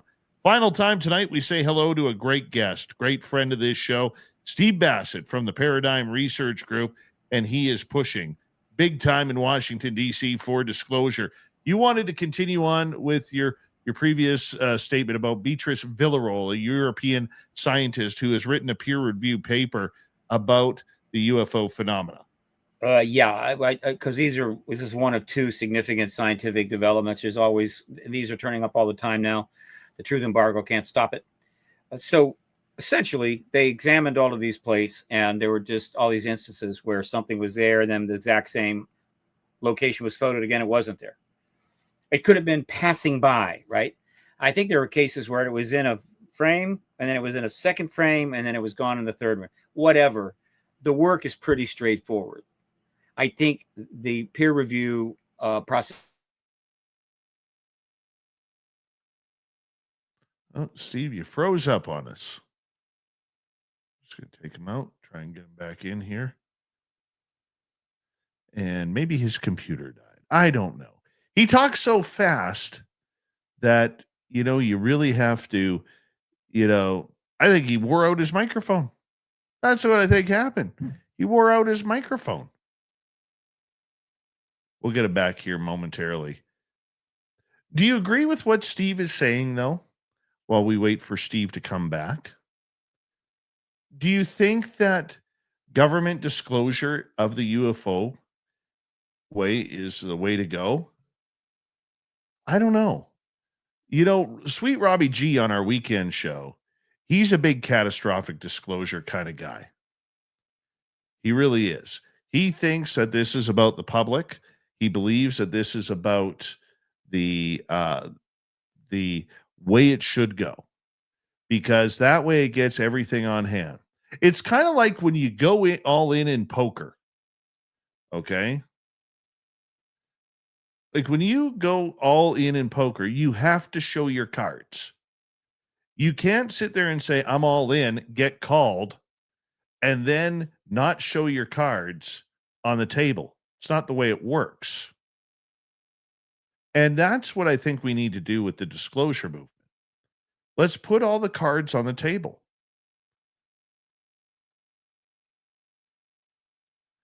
If we don't put the cards on the table, then we're not going to know truly what is out there. As we bring Steve Bassett back in here momentarily. Steve, do you have us here? I do. My computer has a glitch. Sometimes it just turns off. I'm still working out it's a new computer, but I'm still working that out. I will eventually get it. No worries. We got great audio from you, so we'll continue. No. I got it. I'm almost there. Hang on. All right, here we go. Come on. Oh, hang on. Ooh. Oh, I see what happened. It's all right. Just give me a second. Not a problem. This is live radio at its best here. It's essential that people see me. I'm so gorgeous. All right, hang on. Well, Steve, you are a handsome man. So I am. It's a curse. Okay, and then I got to go here, right? But no, there's no reason you should have gone off. What's going on here? Oh, there we go. Technology, right? Yeah. In the professional world, something like this happens, somebody gets fired. True. Okay. True. Right? Lose their job. Your life is ruined. Okay. There There you it are. is.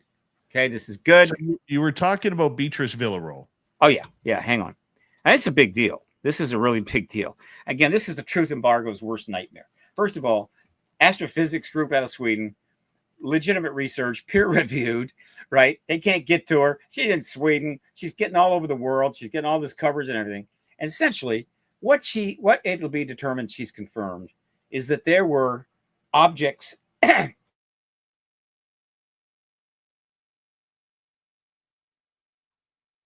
And he froze up again. We'll bring him back here. Maybe those in power don't want him talking about Beatrice Villarreal. Oh, there I'm we not. go. Now we're back. Am I froze up? I don't see No, myself froze we got up. you now. Am I here? Yes, we got you now, Steve. Okay, I don't know what's going on. All right, look. So this is huge. It's irrefutable, right?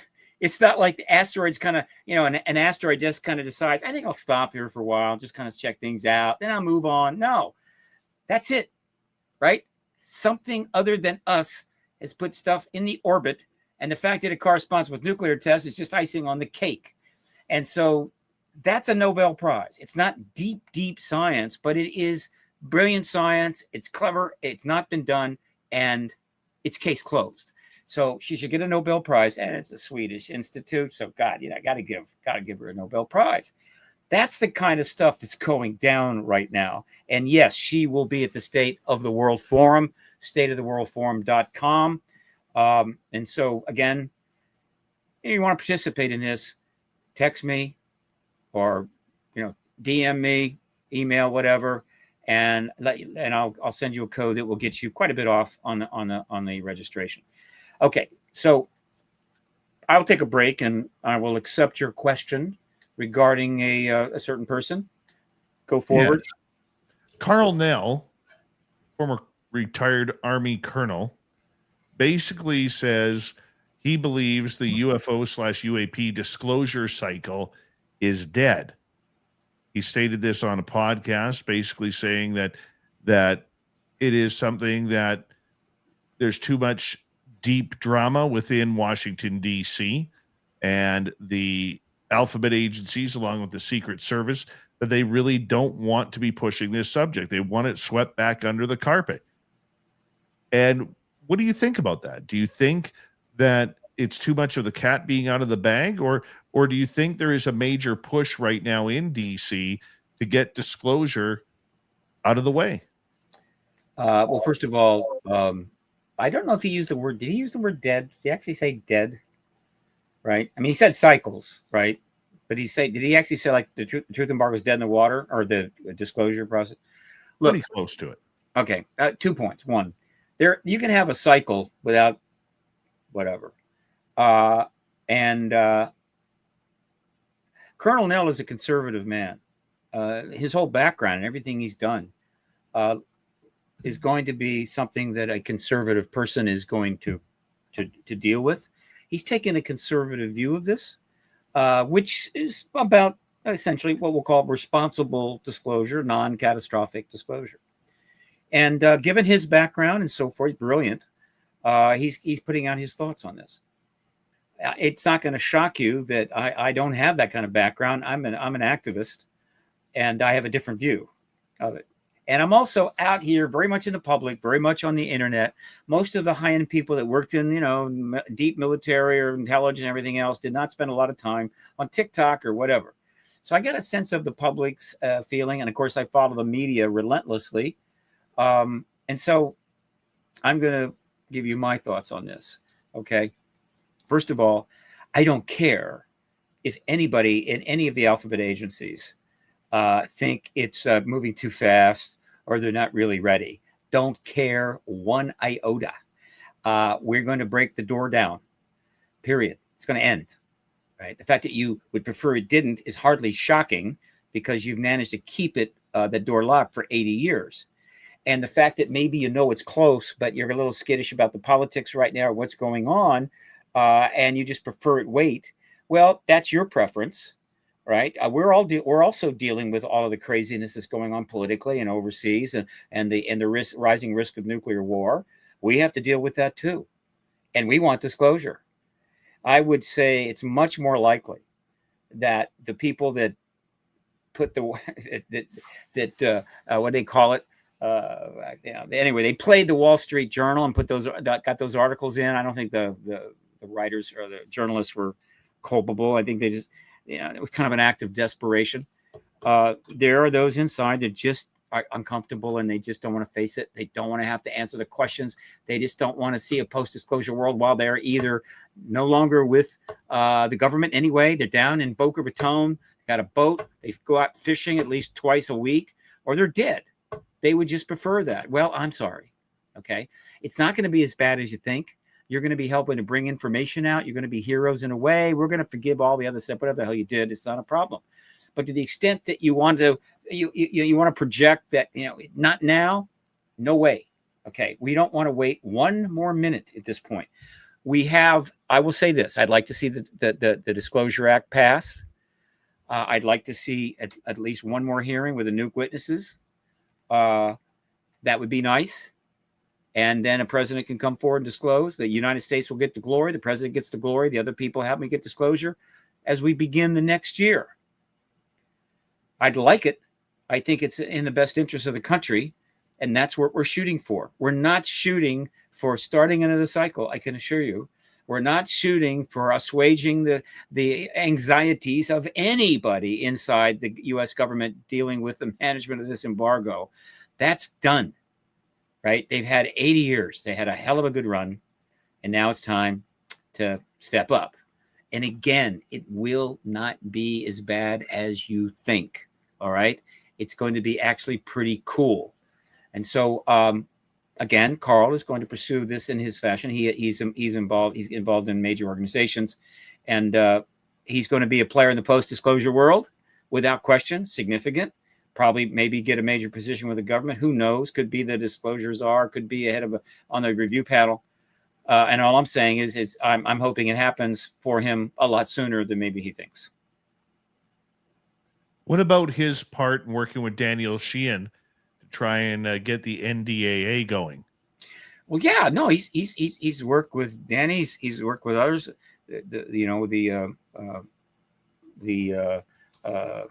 My Soul Foundation and so forth.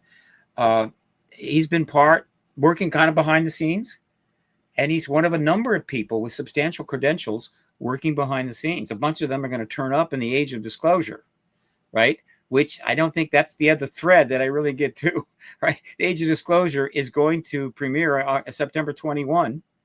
And that is a big deal. Dan Farah has done something incredible. He's put together, he's not the Tiger King or some documentary in which every researcher in the country is going to go, I had no idea. No, what he put together was a sledgehammer of 34 witnesses with pretty high rank and station, pounding away on the fact that this is true and making statements to support that over and over and over again. It's going to premiere in Los Angeles, New York, and Washington, D.C. on the 21st. Same day, it goes for sale and rent on Amazon. It's going to fly out the door, okay? And it's going to generate God knows how many articles, and it's going to play a part in the next hearings. It is a game breaker. I mean, this is a sledgehammer. I don't know how the truth embargo is going to get around this, but it gets better because we're getting more and more support all the time. Bill Maher used to be a kind of a skeptic on this issue, but he's come around. And why shouldn't he? Okay. And so, not an accident, he brings Dan Farah, the director writer of this film, been working on it for years, right? And then this is a Hollywood production, by the way. I have nothing against the UAP documentarist. This is the real deal. All right. And so Bill Maher brings Dan Farah on Real Time with Bill Maher, which is the highest viewed show on Netflix, all right, for a 10-minute front interview. And Maher brings up the nuclear shutdown stuff. He responds positively to it. Hello, all right, that's part of the thread that I was talking about. Boom.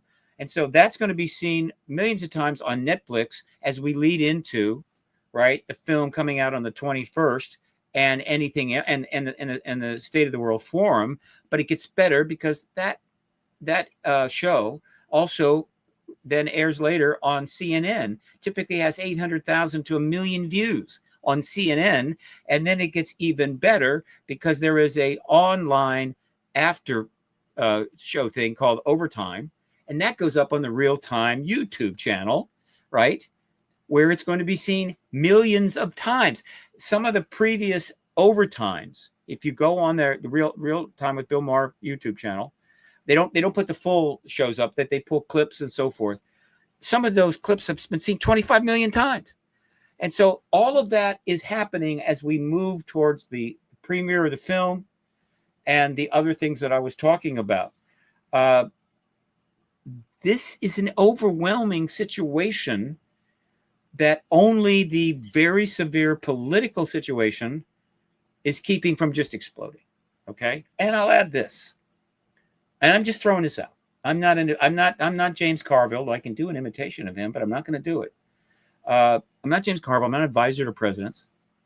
But if you take these two things and you kind of put them side by side, you got this Stozer process advancing fast with developments coming out every day. The public's fired up.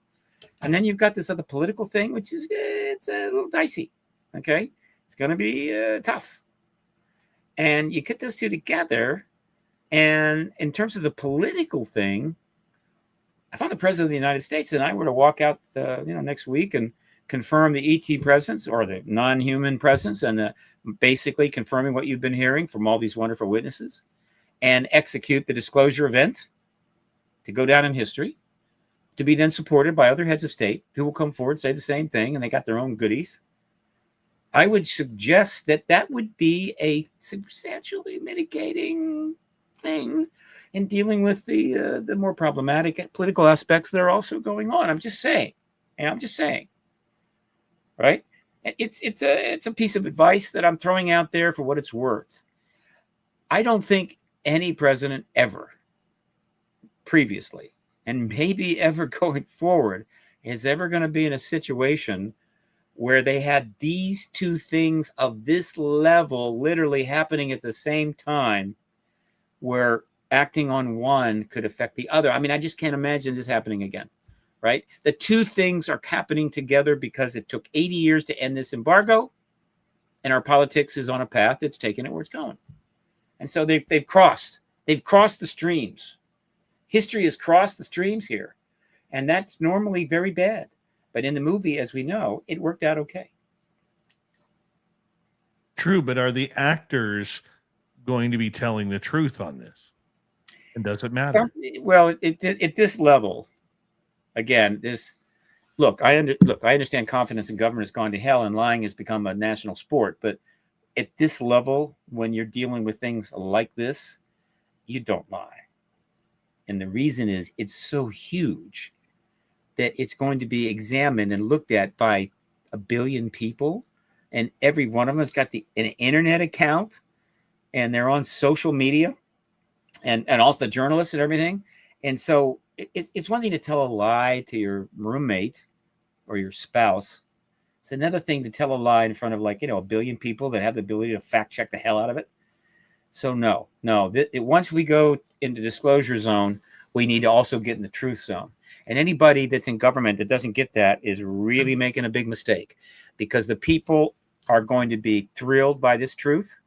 It's going to elevate them to a place they haven't been in a long time, and they're going to be expecting nothing but the truth going forward. And so what you want to be doing is giving nothing but the truth, and everybody's going to give you an applause. They're going to give you awards. But if you decide it's time to go back to lying again, they're going to crucify you, right? They're going to cancel you, right?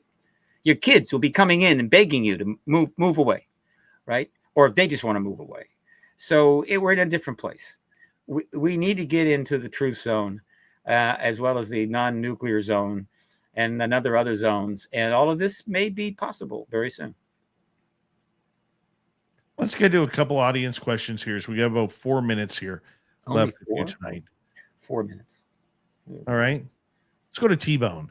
Are the fundamentalists general public buying into any disclosure that isn't demons? Look, some religious people, particularly fairly strict fundamentalists, have a concern about a potential religious aspect of it could be negative. Overall, I think that's lessening over time as the evidence piles up and so forth. They're not demons. And, the Pope just recently said that he thinks it's very likely we have other life out there, but that's just the beginning. He's new. He'll go further. So overall, it's not going to be a problem. Not that it's not unreasonable to bring it up. Not that a deeply religious person shouldn't have a concern, but I'm paying attention more than they are. And I can say I wouldn't worry about this because they're not demons, right? And they're not not that dangerous, frankly. Humans are far more dangerous than ETs so far. All right, let's move on. Let's go to Polly here. What is your opinion on the implications for the humankind with objects like 3-Eye Atlas, whether it's alien or not? I'm gonna put my cards on the table here. I'm going all in.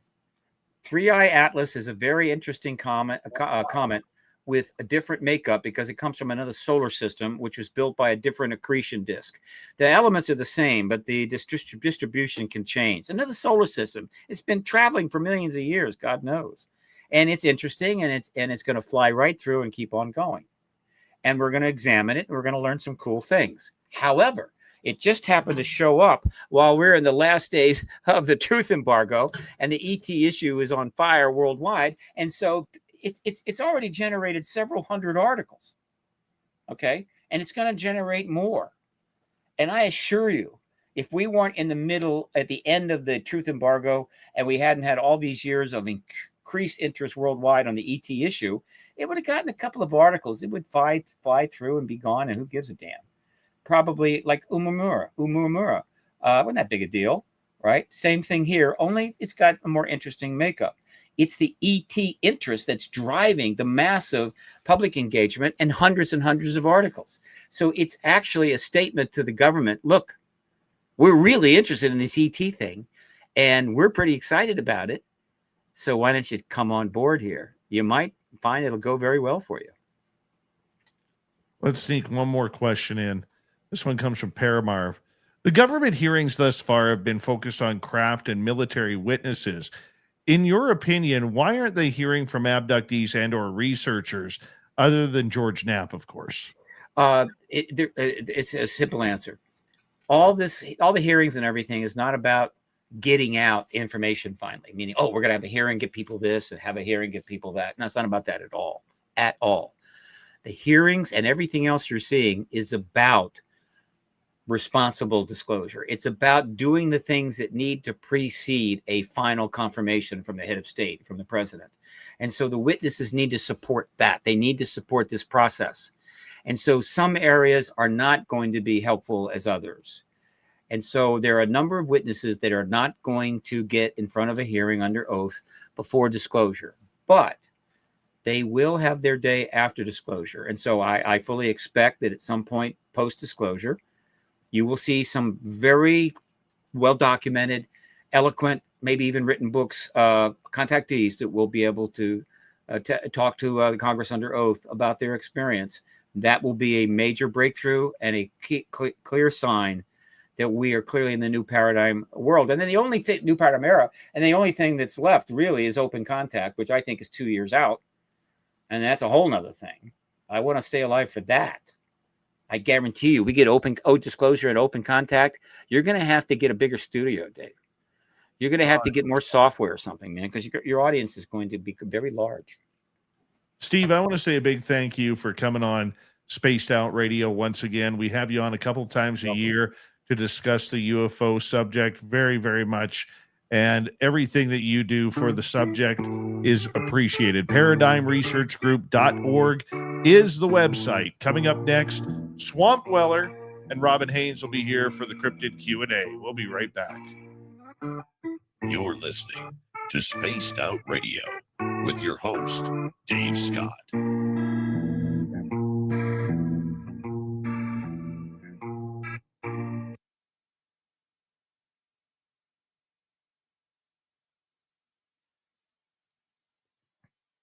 So basically, I opened for the Swamp Dweller, right? That's it. All right. Tell him I gave him a good opening. All right. Yeah, well, he's only here for about 5 minutes. Okay. It's all good. That's cool. There's only Steve, so much. thank you, buddy. Thank you, sir. I appreciate it. Always appreciate you. I'm going to bed. Take care. Bye. Good night. Steve Bassett, everybody. We'll be right back. Mr. Melted, how you doing? Shaq Valet, nice to see you. Sonny Sandu, the greatest song ever, not just the greatest Guns N' Roses song, greatest song ever, Paradise City. Oh, can never get enough. Axl Rose right there, my friend. Be right back.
right.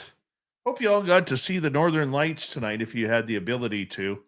Unfortunately, it's cloudy here, so I can't see anything tonight. Kind of pissed off about that. Love the Northern Lights, especially when it's a good show like it is tonight. Robert Anthony, how you doing? Wee Runa, how you doing?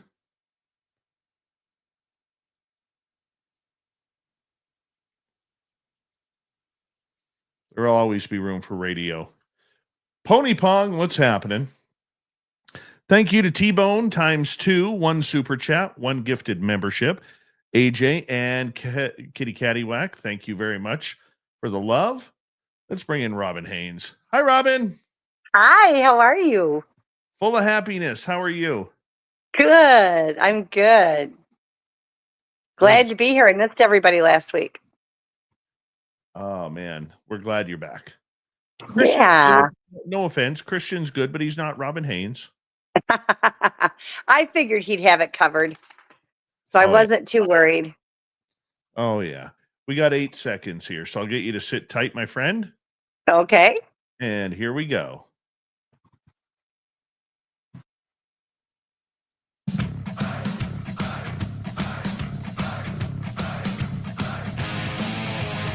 Third and final hour of Spaced Out Radio is now underway. Good to have you with us.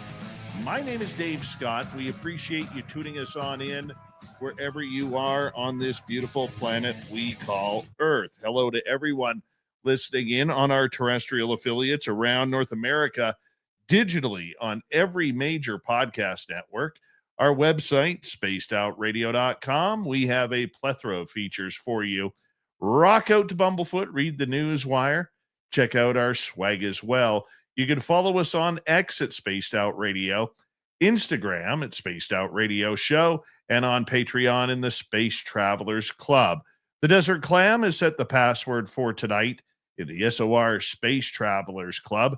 Scapulomancy. Scapulomancy is your password. Use it wisely, Space Travelers, as the Clam sets the password each and every night. Right here on Spaced Out Radio. Let's head to the swamp. Hello and welcome to Spaced Out Radio's Swamp. I'm Swamp Dweller, and tonight I'm going to take you on a mystic journey of the unknown, sharing tales of monsters, legends, and nightmares. Welcome to the Spaced Out Radio Swamp. There have been 3 instances in my life where I have felt like I was going to be abducted. I'm a woman, and I'm currently 23 years old. I'm also on the petite side, standing at a whopping 5'3" and weighing roughly around 115 pounds. Because of this, I typically wear heels or platform boots so that I can appear taller than I actually am. This story happened this spring while at a secondhand store. I was looking to find a good side table style cabinet, and my boyfriend came with me because I have already been nearly abducted twice in my life. I could write about these in the future if you would like. And I suffer from CPTSD in part of that, so I'm not really able to go out in public by myself unless I'm with someone, going to class or going to work. Lucky for me, my boyfriend is 6'3", lean but muscular, has a very deep, intimidating voice, and has absolutely no issues with taking physical action if I needed it. But basically, it's like having my own caring personal bodyguard. For context, the area I live in is bad for human trafficking. I live in northern Wisconsin, but close to Minneapolis. The I-94 runs basically straight to Minneapolis from the Dells. I grew up in that area, and I know full well that the Dells has bad trafficking issues too because of the high levels of tourism in that area. Plus, Baraboo, the next town over from the Dells, still has running cargo trains that are rumored to be contributing to the trafficking. But that's not entirely relevant. The town I currently live in is split in half by the same interstate, and there's a Walmart right by the exit, also infamous for trafficking. There have been many abductions of women in our town in various locations all over, and it isn't a secret to anybody that it's an issue for the area. Now, with the story.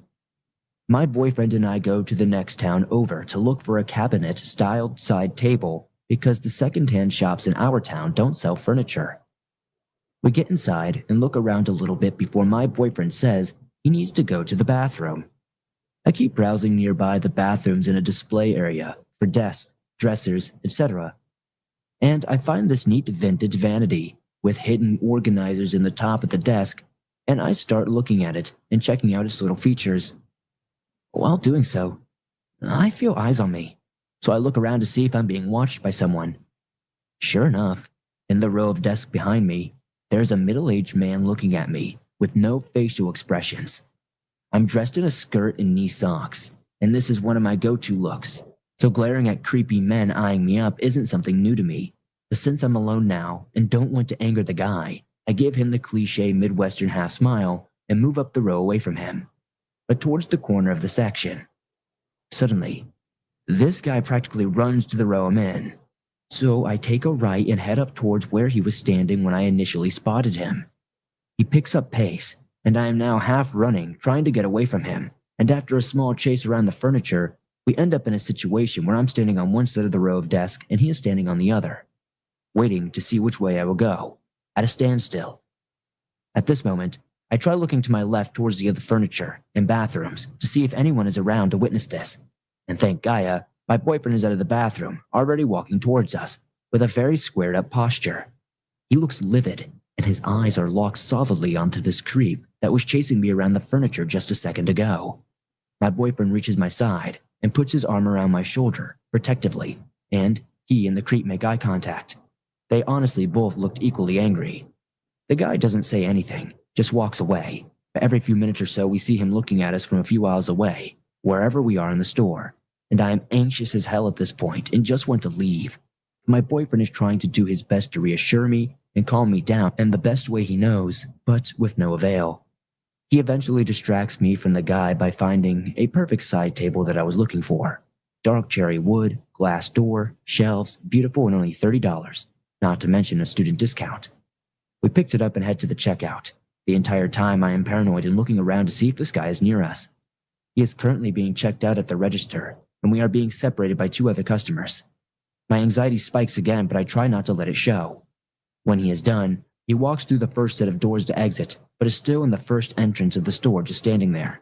He looks at me, and we make eye contact a few times, while I'm in line and then checking out.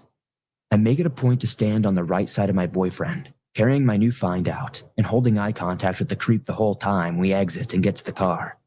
He doesn't say or do anything. He didn't follow us, he just stared at me, and we get to the car safely. Although I am still paranoid and trying to get the side table in the car and secure it as fast as possible, which is just making me fumble more. But regardless, we left safe and made it home okay. I can't say for certain that this man was trying to abduct me, let alone if he was working with human traffickers, but I highly doubt he was chasing and stalking me around the store with pure intentions. Thank you, Swamp Dweller, for another creepy story. If you want more just like that, head on over to YouTube, type in Swamp Dweller, hit subscribe, ring that bell. Thousands of stories there for you to listen to at any time you want. And with that, it's time for the Cryptid Q&A. Here's Robin Haynes.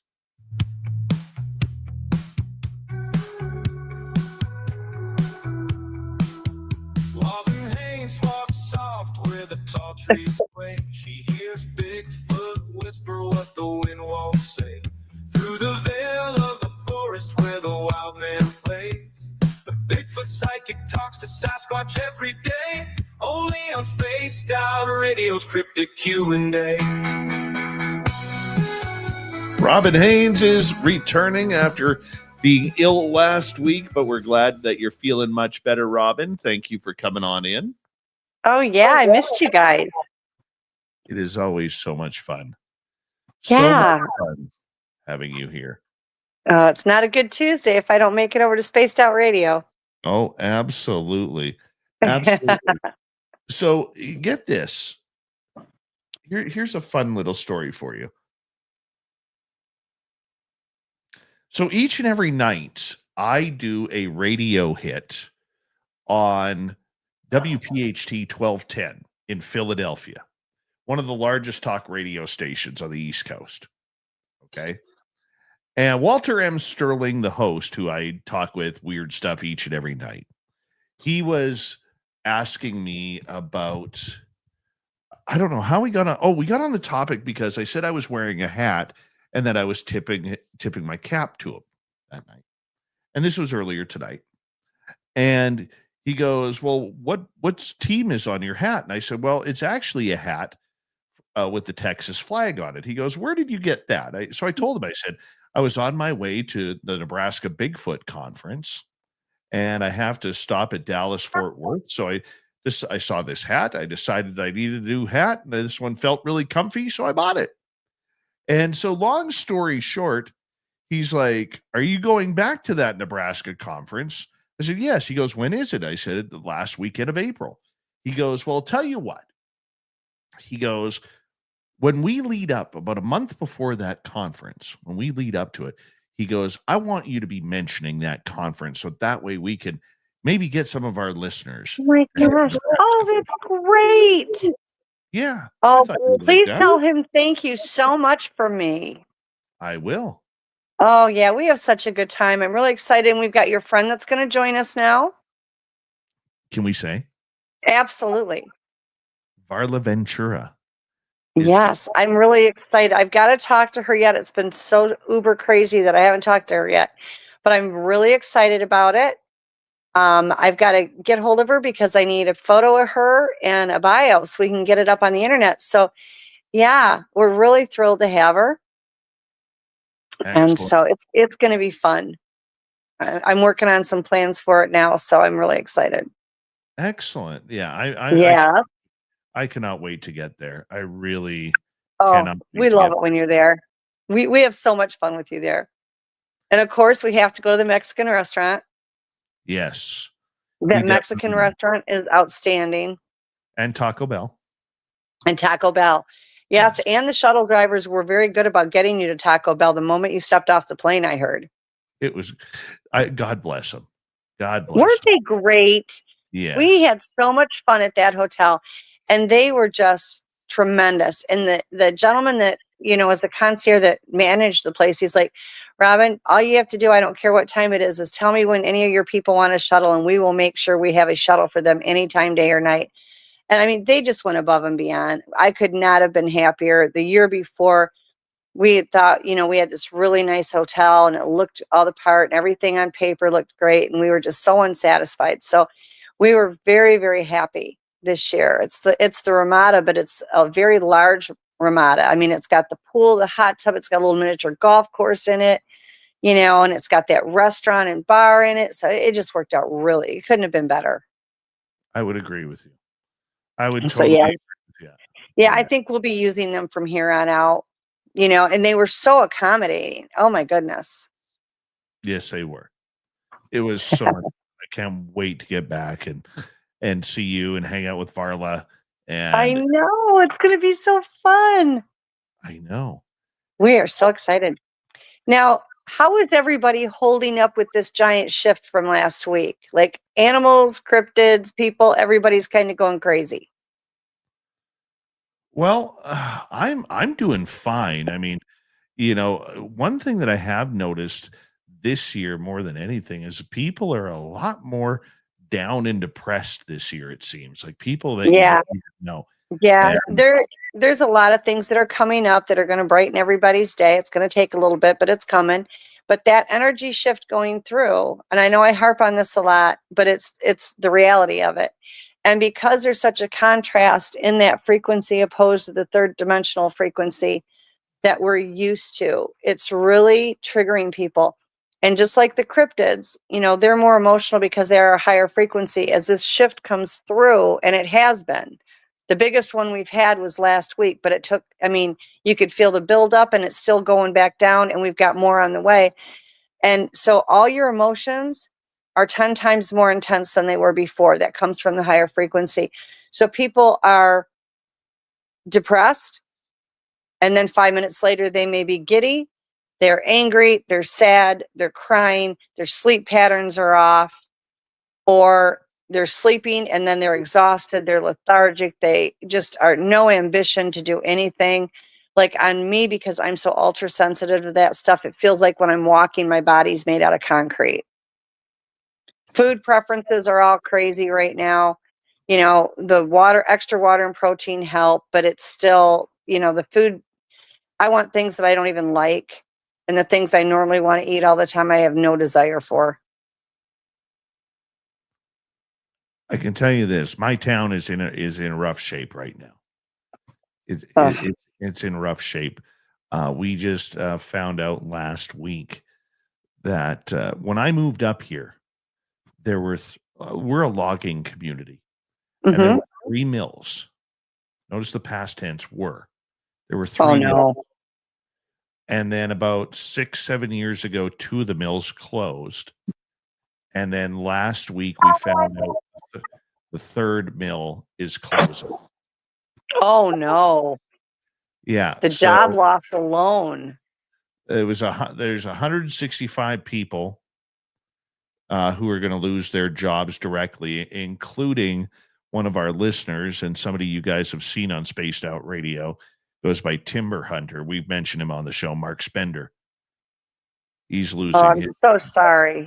But it's the ramifications around that as well, because of so many subsidiary loggers and logging companies and truck drivers and yeah, so it's going to affect a huge community.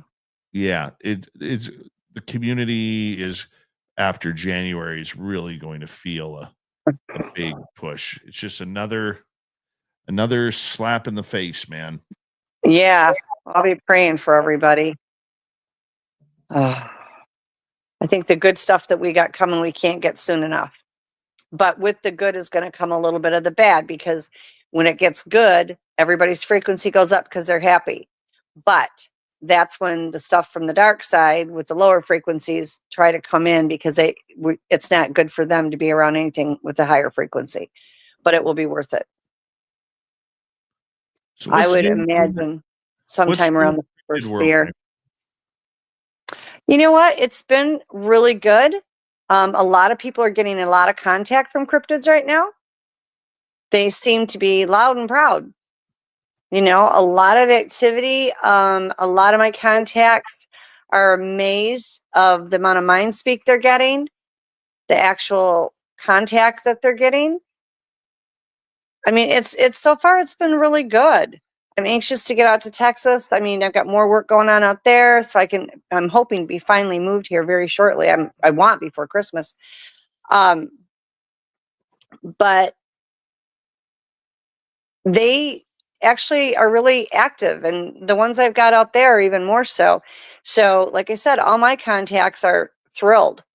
Nobody's being aggressive. Nobody's throwing a fit. They're all trying to get food together for winter, obviously, but it's going good. It's been busy, been very busy. What happens at this time of the year to the cryptids? Do they look into hibernating much like bears do? Absolutely not. They are not hibernating. They will, whether they're in caves, underground tunnels, or what have you that they've used. Like in Michigan, when it would get all snow and icy, all those abandoned farmhouses that you see out in the middle of like 200 acres of land, they would use those for shelter. This time of year, across the board, they are getting extra food, putting it away. They'll get the deer, they'll take out the internal organs, and they'll stack them. They have raided the farmers' fields for produce. So they've got that stuck in, put in caves or tunnels or wherever, they're held up at, and they are getting ready for winter. People think that because it's winter, they're not, they're hibernating. Absolutely not. I had just as much activity. Mine never slowed down in the winter, but they don't. When you talk to them, they will tell you, we're not animals. We don't hibernate. We don't migrate. We don't hibernate. We're living our lives. That's what we do. The ones that I have contact with have never slowed down. You will notice that because food is more scarce, that they hunt in the wintertime because of the weather. They will follow them. Like when you go to Colorado, they follow the elk herds. They'll go to Pikes Peak because the elk herds move that way. So they will send hunters from their clan, and those members that are for that hunting party will go after the food, and they'll bring it back while the rest of them stay there at home. But yeah, they don't migrate. We have a couple of them that I know of, and there are some that if it gets too cold, just like we have some people that are like, I'm not going to stay in this cold temperatures. I'm going to go to Florida for a couple months. They may do that. That's not a migration. It's not a migration any more than it is for us. It's just they don't like the cold. But for the most part, they stay put. Do they go underground? Do they go in caves? Yeah, they'll go in the caves. They'll get underground tunnels. You know, a lot of them. I've had the one house that I lived at was really a lot of sand in it, and they literally during the summertime they dug tunnels underground. They had them marked. They had sticks that they would take on the bottom of the stick, and they would take a rock or whatever, and they'd make it somewhat pointy or whatever, but they would put it in the ground and it would mark. And underneath of it, there were tunnels. You know, and they would go under there. Some of the ones in Texas that I work with, there was a really bad storm when I was out there, and there was tornadoes, and I was like, I got to get, you know, the house wasn't up yet. So I was like, I got to get out of here. So I was going to go back to the hotel, and they're like, no, come to the cave, come to the cave. And I'm like, you don't have a cave. And they said, oh, yes, we do. Come to the cave. It's not safe. I kept saying, I'm going to the hotel, which I did do. But there was a tornado. It knocked a tree right down in front of the road. I almost hit it. It was a mess. I should have listened to them. But they had dug out underground tunnels there because there was no cave system where they were. Do they So yeah, use they're getting ready. What do they use to stay warm? Are they using the fur of their Well, prey?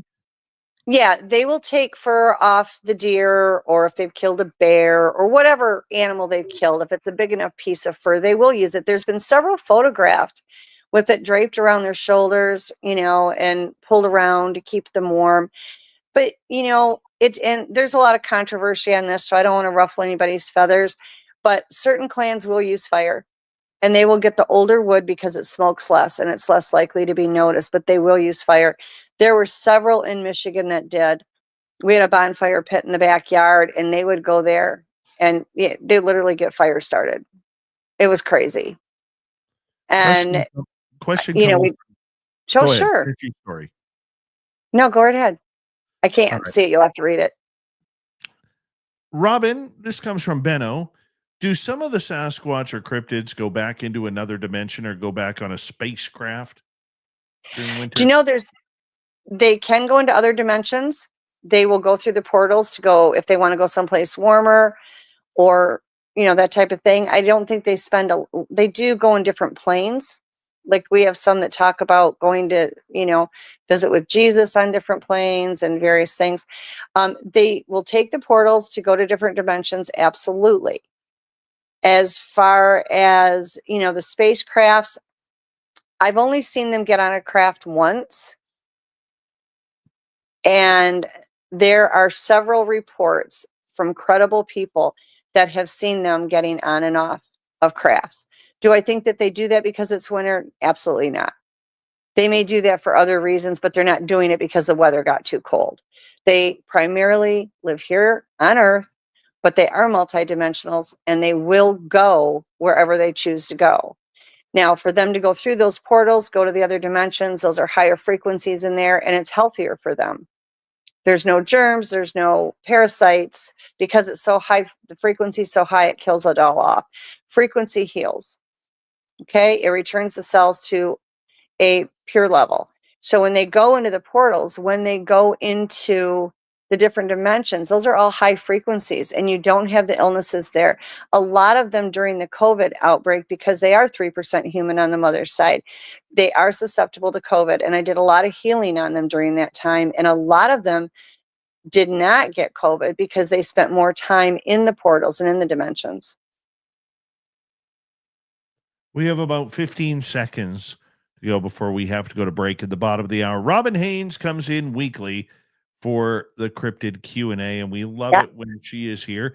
And she also helps put together the Nebraska Bigfoot Conference in Grand Island, Nebraska. We love it. I'll be going back there for the 3rd year in a row this coming April. April cannot come fast enough. We'll be right back with Robin right after this. This is Spaced Out Radio and your host, Dave Scott.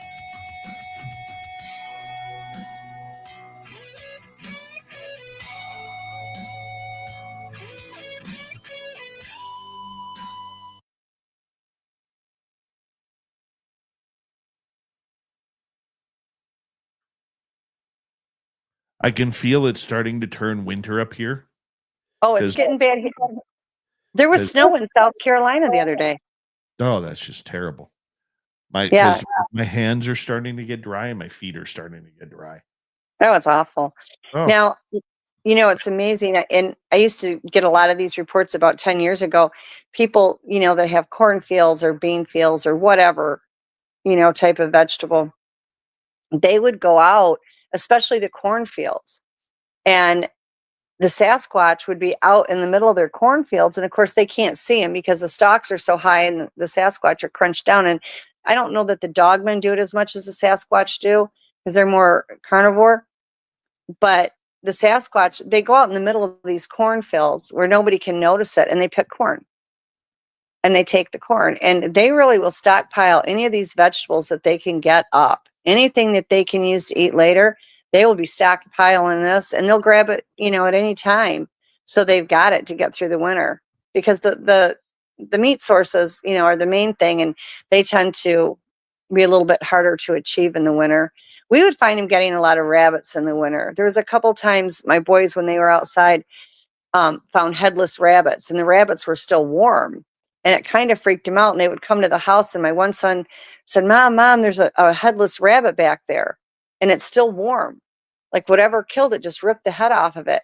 So I went walking back there, and all you saw were these gigantic footprints, and the rabbit was gone. So he must have been in the bushes when my son went back there because the body was still warm. yeah. I was out in the forest cruising around today. Well, I And- saw some great cruising photos of you with your son. That very impressive work. Yeah, I put that on our social media. I loved it. I loved it. We had a great time with him. God, that was wonderful. I thought it was. I bet he loved it. Yeah. Oh yeah. Yeah, it was so much fun. Yeah, we have a good time with that. We do. I think that's great. Yeah, and but I was out cruising today and in one of my hunting areas that I go, and I'm just like, no, I'm just not feeling it in this area. I thought I might, but I really wasn't feeling it.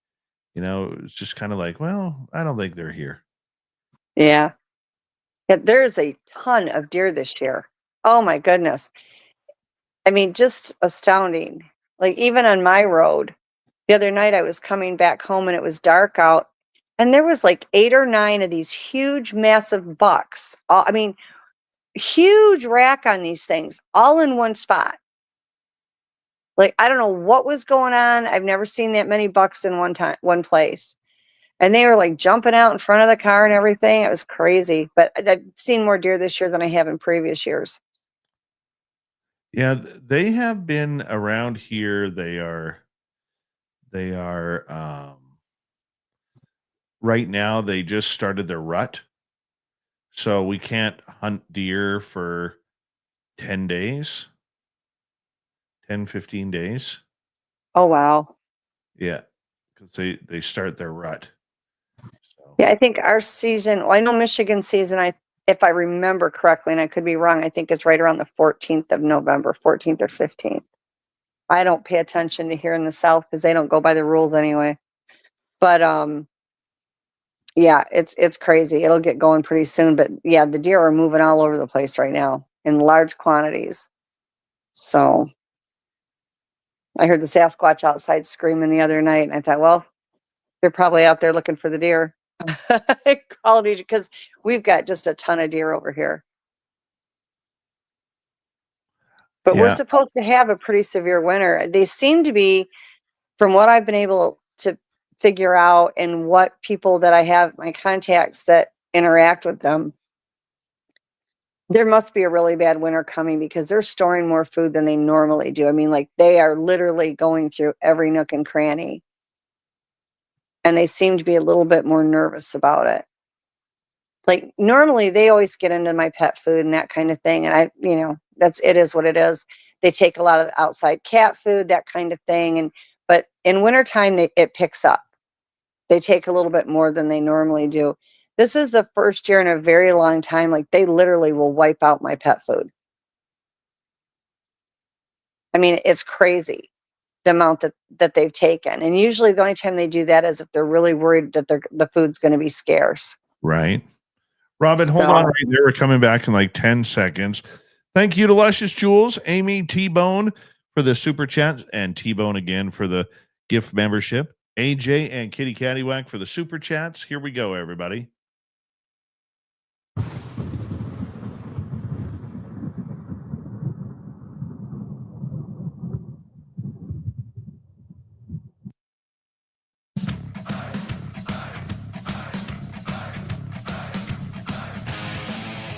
We've rounded third. We're heading for home tonight on Spaced Out Radio. Good to have you with us. My name is Dave Scott, and we love it when you tune us in and join us for some creepy, creepy stories. Reminder to all of you that if you've missed portions of this show or others, our archives are always free on YouTube or any major podcast network. Our website, spacedoutradio.com. We have a plethora of features for you. Rock out to Bumblefoot, read the news wire, check out our swag as well. You can follow us on X at Spaced Out Radio, Instagram at Spaced Out Radio Show, and on Patreon in the Space Travelers Club. Final time tonight, we say hello to Robin Haynes for the cryptid Q&A, hanging on out with us. And Robin, thank you for being here. There was a comment in the chat room when you were talking earlier about, Sasquatch and other cryptids bedding down for the winter. Many people that I have heard say Sasquatch has the ability to start fire, to keep warm. You would think with all of that fur that they would be staying warm. Not really. Okay. A lot of people don't realize, but they don't actually have fur. They have hair. They have hair just like we have hair. They do not have an animal fur. Not the dog men, not the Sasquatch, not the cat people or the goat men. They have actual hair. Hair is not insulated like a fur does. So where, just like on your head, it might be a little bit warmer because you have hair. Like I have thick hair. So it keeps my head a little bit warmer. It's not going to be enough against the elements. And you are absolutely correct that they will use animal skins to do so. But they also use fire. Now, it depends on that particular clan, if that leader will allow it, or if they, will veto it. If it's something that's allowed, then it will absolutely make fire. I know certain groups that prefer their meat be cooked. And others that the leader of that clan does not permit it. They don't know how to do it. I had a female that had lived in Florida. She moved to Michigan because she was going to stay with one of the males that were in the clan that I was working with. And so first winter in Michigan, and she's freezing. She's literally freezing. And she said something to me, and I'm like, well, why didn't he make you fire? And she says, we don't make fire. I said, yes, they do. Here they do. So I got hold of him, and he's like, she can make fire. And I said, she doesn't know how. She didn't know how to do it because that particular group didn't. It wasn't necessary. They were in Florida. Even when it was cold, it was bearable for them. And I said, you have to show her how. So he did. But what I did learn from them is that they try to find the oldest logs that they can find because they said they smoke less. So, that's pretty much how they do it. They'll do it in cave systems. The farther back they go, anything that they can do to disguise that, whether they wait and they do it at night, when it's dark out so that maybe nobody will notice.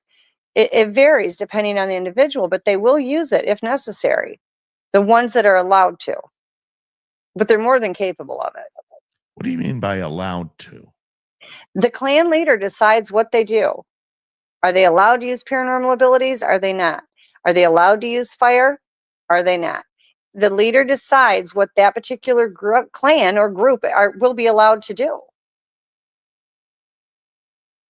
I never knew that. Yeah. It determines it. And it's like, and I mentioned this before, there's the laws that go across all the clans, which are like our federal law.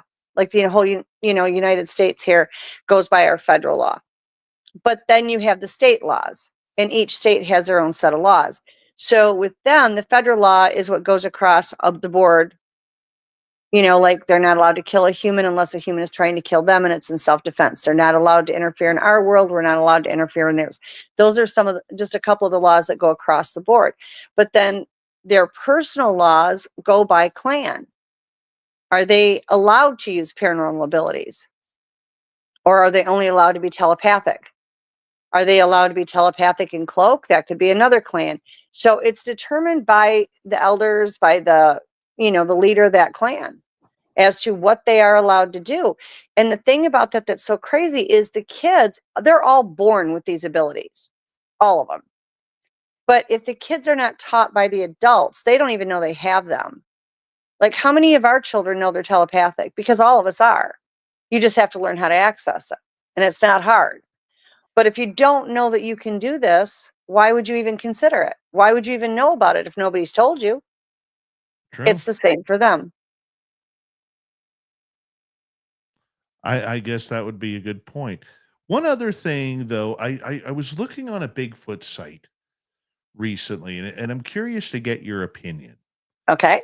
Okay, because one of the things that many people who don't understand nature, and I'm saying this as someone who is still learning every time I go out in the forest a lot, Mhm. and there is still an incredible amount of information that I haven't learned yet. I'm not afraid to admit that.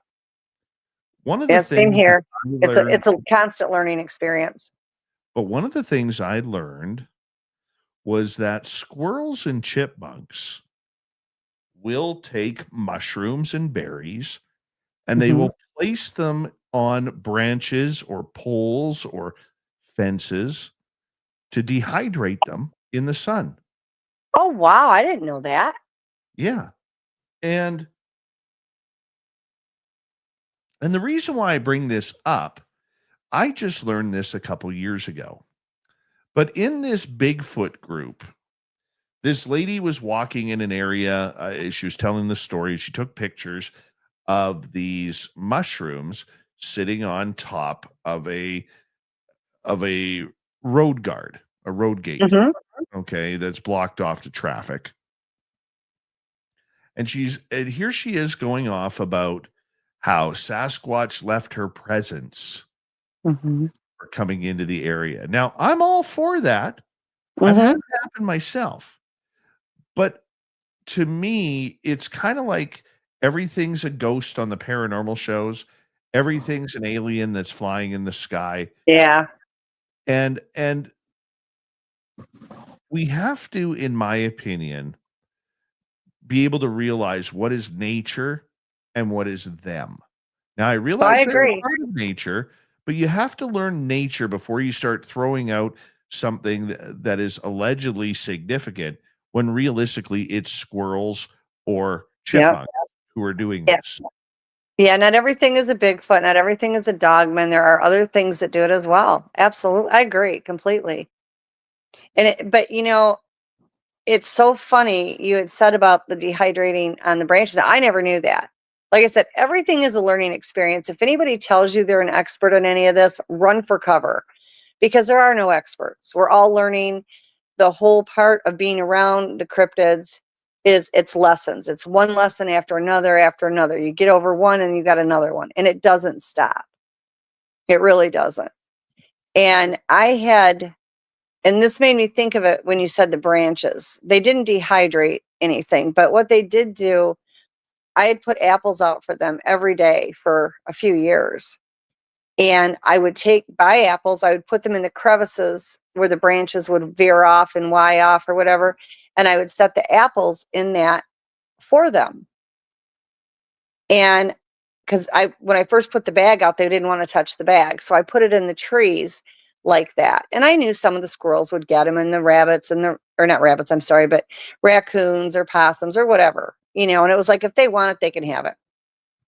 But they're not going to leave giant footprints on the ground. And I would put sand all around the base of the tree so it was easier to get a footprint. And I did this for a very long time. And it got really pricey because of all the apples they were going through. They'd go through a 50-pound bag of apples like you would buy for deer in a couple of days. And then they got to where they just carry off the bag. But I happened to go to the back of my property, and I'd never noticed before there were apple trees there. And I'm like, you guys are con artists. Like, you've got fresh apples back here. I'm not buying apples anymore. I'll buy something else, which I did. So the next day I went out there, and as I walked by those apple trees, there's not one apple on those trees. And the day before, it was loaded. I walked up towards the front where I used to put the apples in the trees. They had placed all those apples from those back trees in the branches, in the same trees, in the same manner that I had done for 2 years for them. And on the ground, all around these trees were these gigantic footprints. And I thought, you know what? For anybody that thinks that you guys are not intelligent, they need to check this out, because they literally stripped those trees back there of any apples, and they put it in the crevice of every branch on those trees. I couldn't even reach them. Some of them were so high, but there was giant footprints all around the bottom. Man, that's just scary. Yeah, I Scary. mean, they problem solved, but it was funny because I was like, I'm not buying any more apples. I'll get you something else. But, you know, you've got apples. And so they put them in the tree where I put them for them. But yeah, I agree with you, because we have to be realistic. Now, granted, we're being realistic in a paranormal field, but at the same time, we're not. I mean, even the people that say they're researchers, unless you're out there and you're getting scientific evidence and you're taking measurements and you're doing all these things, you're not really researching, you're experiencing. You're experiencing what's going on around you. So you go out there and you have to look at the overall picture. Is this done in a way that a raccoon can do it? Can a squirrel do it? Can a possum do it? And look at other avenues rather than just assume it's them. Now, once you learn how to read energy signatures, it's much easier, because you can look at it and see, is that an energy signature of a Sasquatch? Is it one of a squirrel, a possum? Because it's all different. But until you get to that point, you know, you have to really look at everything in a bigger spectrum and do process of elimination. That's exactly it. You know, and learn your animals, Mhm. learn their habits. It's not that hard. Oh, yeah. You know, I used to every night before it got dark, I would walk around the outside of my house. I'd look at the ground. I would take pictures with my camera of every stick, every rock, everything that was on the ground all the way around. And then the next morning, I would go back and compare. And I noticed certain things would change. They would take sticks and put them into letters, or a rock would be stacked, or something would change. And then I could be a little bit more focused. Then I would pay attention to what was going on around it to see if there's any other, you know, like a small animal or something that could have done it. I mean, okay, a rock got moved 1.5 feet. A squirrel could have done that. You know what I mean? So you have to be realistic with it. No, the squirrel and the raccoon are not going to take sticks and put them in the shape of letters. You know, they're always doing the letter A. But you have to look at the overall picture, and you have to problem solve. You know, take a lot of pictures with your phone before and after when you leave gifts, so that you can tell and be precise as far as what kind of movement's been done with anything that you've gifted. Take pictures of the ground around it, so you can see, is the grass been displaced? Is it, you know, how, if it's flattened down, how big is it? Like, you have to get really, really picky about it, because, you know, we all get excited and we want everything to be them, but we have to be realistic and say not everything is a cryptid. That is very true. Not everything is a cryptid, according to Robin Haynes. But they get into a lot. They definitely get into a lot. Oh, I agree. I agree. At this point, okay, with the Sasquatch and everything kind of dying down, and I don't Mhm. use the word dying. I meant, you know, the sightings Yeah, and slowing everything down. due to winter. Are there other cryptids that all of a sudden come into fruition at this time of year? You know, I think that they don't get as quiet this time of year as everybody thinks. I noticed, you know, like the lizard people tend to take it back a little bit. They don't do as well in the cold, but they are still out and about. Like, I didn't notice any lag in, even in Michigan with all the snow. Mine were out just as much, just as much. But, I think your dogmen are very active in the winter. Sasquatch would be next in line. I've seen more dogmen continue, as far as activity wise in the winter. But when you get into like the lizard man and that kind of thing, they tend to back off a little bit. I don't see personally, this doesn't mean they're not, but personally, I don't see as many cat people in the winter. They don't hibernate. They don't, none of these cryptids hibernate. They just don't. They may lay up because they don't want to be out in the cold or if the weather's bad or whatever. And they may just, stay in the cave systems where it's warmer and it's drier. But look at us. We tend to stay more inside when the weather's ice cold out and there's snow on the ground, or if it's raining and storming and everything else, we're not outside either. But we're not hibernating. We're still living our life. We're just doing it in a more comfortable way. But I never had, for myself, I never had a lag time where they didn't. I think the most that they ever got really, really quiet in the wintertime was if there was a storm coming in, or if one had just hit, and they might be quiet for a couple days, but they still came out and got food every night. They never missed. They still were outside my window every night, tapping on my window, never missed. I mean, that just didn't slow them down as much as people thought. I don't think they were, as far as, they were still out and about every day, but I don't think they were as active as, like in the summertime, in the spring, they're playing around in the trees and they're wrestling around or they're taking naps under the trees. I didn't see all that. That got curtailed quite a bit just due to weather conditions, but they were still out and about every day. And most of my contacts, over the years, they still had contact with them. It didn't stop. Question for you about Sasquatch. What happens if they hurt themselves? Let's say they break an ankle, or they fall down a cliff and break ribs. Like, what do they do? And they do. If you knew how many actually fall out of trees or, get in a tussle with another one and then they get hurt. They do medicinal healing with things that they do in the woods. They also heal with frequency. They also contact people like myself, and there's hundreds and thousands of people that can do it, that can do healing with frequency on them. Generally, what happens, I've had them actually, contact me in physical form, where I would have to push energy and frequency into it to heal it. I've also had them contact me through mind speak and do it remotely. And then I have other people that will speak to them as well and verify it so that I know that it actually did some good. I've had people with me before when I've done it. And so they do. They are very gifted at it.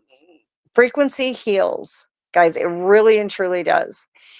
And they will, like white pine needles. There's healing properties in it. Willow bark. They strip the bark. They get the extract out of it. It works as an aspirin, so it works as a pain reliever. Pumpkins, the vitamins from pumpkins help them when they're sick. Pumpkins help them when they're sick if they've got, problems with their stomach, or they're constipated or whatever, or they can't settle their stomach. Ginger root, they use that when they're nauseated or if they're upset, especially the females while pregnant. So they have things in, Native Americans are pros, and we need to listen to them more because they know a lot of these homeopathic recipes and things that you can naturally find out in the woods, and they will do the same as far as a broken body part. If they cannot heal it on their own, they will get hold of one of us that can do frequency work and heal it. If not, they are not opposed to limping around. They don't have crutches out there. They're going to use the logs, they're going to use the branches, they're going to use the sticks, and they will heal. But you would be amazed if anybody ever realized how often they break a leg, break an ankle, whatever. They're climbing up in trees, they're wrestling, they're falling down. I have one that I talked to a lot, and he got into a fight with one in the clan and knocked the holy crap out of the one. They got in an argument, and somebody got hurt. Somebody's always getting hurt, and they have to have healing, and they heal through frequency. They do what they can with what is on this planet as far as medicinal things, but they heal with frequency. And if they can't heal with the frequency on their own, they contact us and you put our frequency with their frequency and it heals. Amazing. Yeah, Have it's they pretty figured incredible. out- have they figured out nature's healing sources? Whether it's Oh, certain plants, whether it's, absolutely. okay. Absolutely. Excuse me. I have a couple recipes that they gave me and I've used them and they work. They know what they're doing. That's how I learned about the willow bark extract. And FYI, guys, you can buy it from Amazon. The first time they told me to make something that helped for my fibromyalgia and arthritis and muscle pains, and they told me what to make, and it's all natural stuff that you can get out of the woods. It's not anything crazy. And they kept saying, go to the back. We'll tell you how to get the medicine from the willow trees. And I'm like, I don't have a willow tree back there. Like, yes, you do. Yes, you do. Go back there. We'll tell you how to get the medicine from the willow tree. And I was like, I don't have one. I said, I have what's called Amazon. So I would like order it off of Amazon. And I was talking to my neighbor one day and I said, yeah, they keep, she's, has seen them in her yard as well. And she was like, how are they doing? I said, well, they're insistent there's a willow tree back here and they're going to show me how to get, the extract out of it. And she said, there is one back here. She said, go back far enough. She said, it's right on the property line between mine and yours. So they absolutely knew it was back there. They are very insistent. And I said, well, I'm not climbing up the willow tree to get the extract out of it. I'll call Amazon. So I make it, and it does wonderful with colds too, because it has ground ginger. Robin, it is that time of the night where we have to say goodnight to you, but thank you so much. Absolutely. Paranormal-empowerment.com is Robin's website. She'll be back next week as we say goodnight to Robin. And hello to Mr. Ron Bumblefoot Thal, rocking in the background with Little Brother is Watching. Bumblefoot is the official music of Spaced Out Radio, rocking us in and out of every single show. Get your horns up for the guitar god himself. Special thanks to everybody listening in at work, at home, in your cars, wherever you may be. Thank you to everyone in our chat rooms tonight. YouTube, Twitch, LGAP, Facebook, Spreaker, LinkedIn, the Space Travelers Club, and on X at hashtag Spaced Out Radio.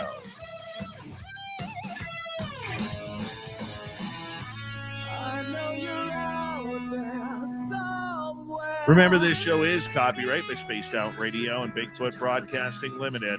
Thank you so much for choosing to share your evening with us, because together, my friends, we're watching. We own the night. Mr. Bumblefoot, we need a favor. We need you to take us home.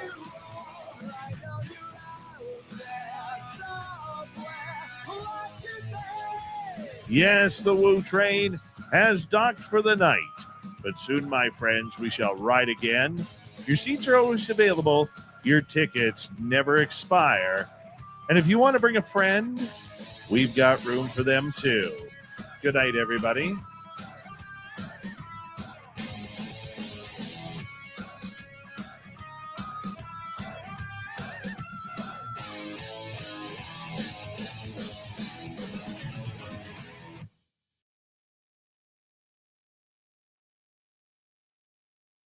Second, Robin.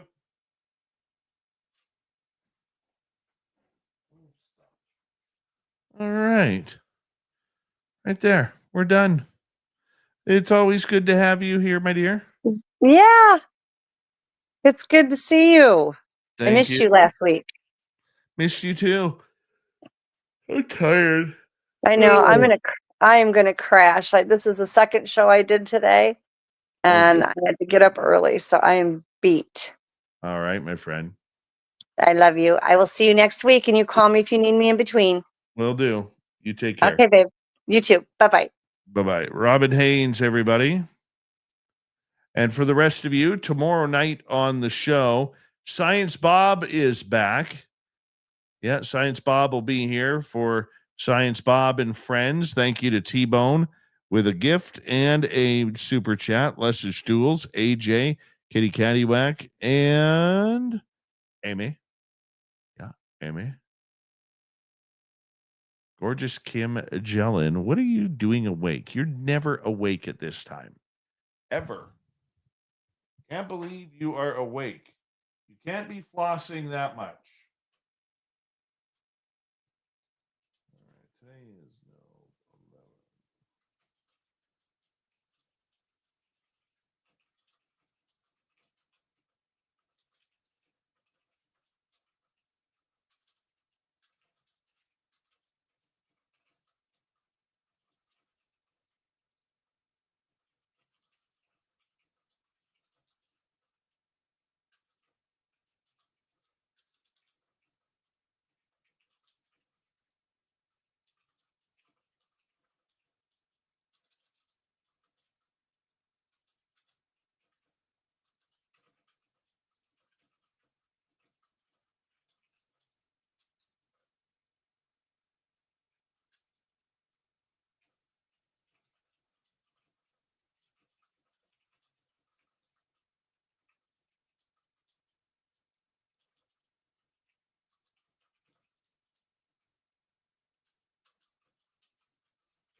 All right, there we go.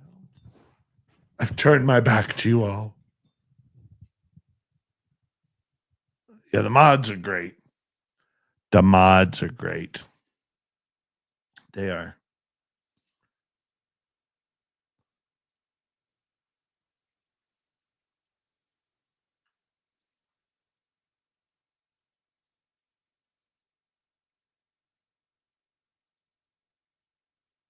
I've been to Yelm. Well, drove through it.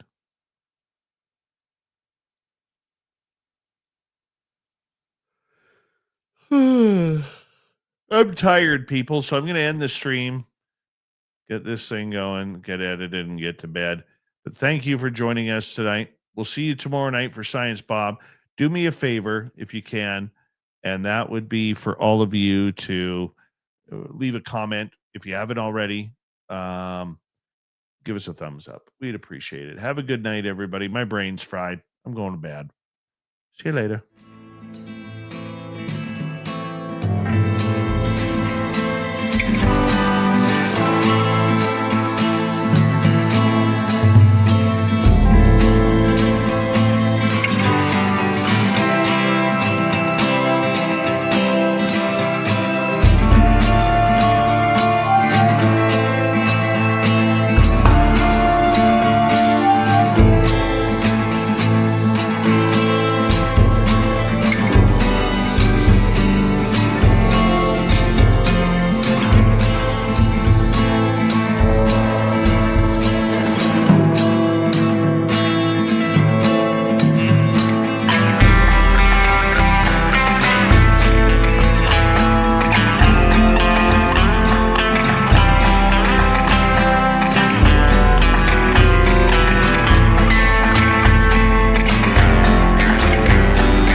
healthy, my friend. You too. If you need bail money, give me a call. Always, Dad.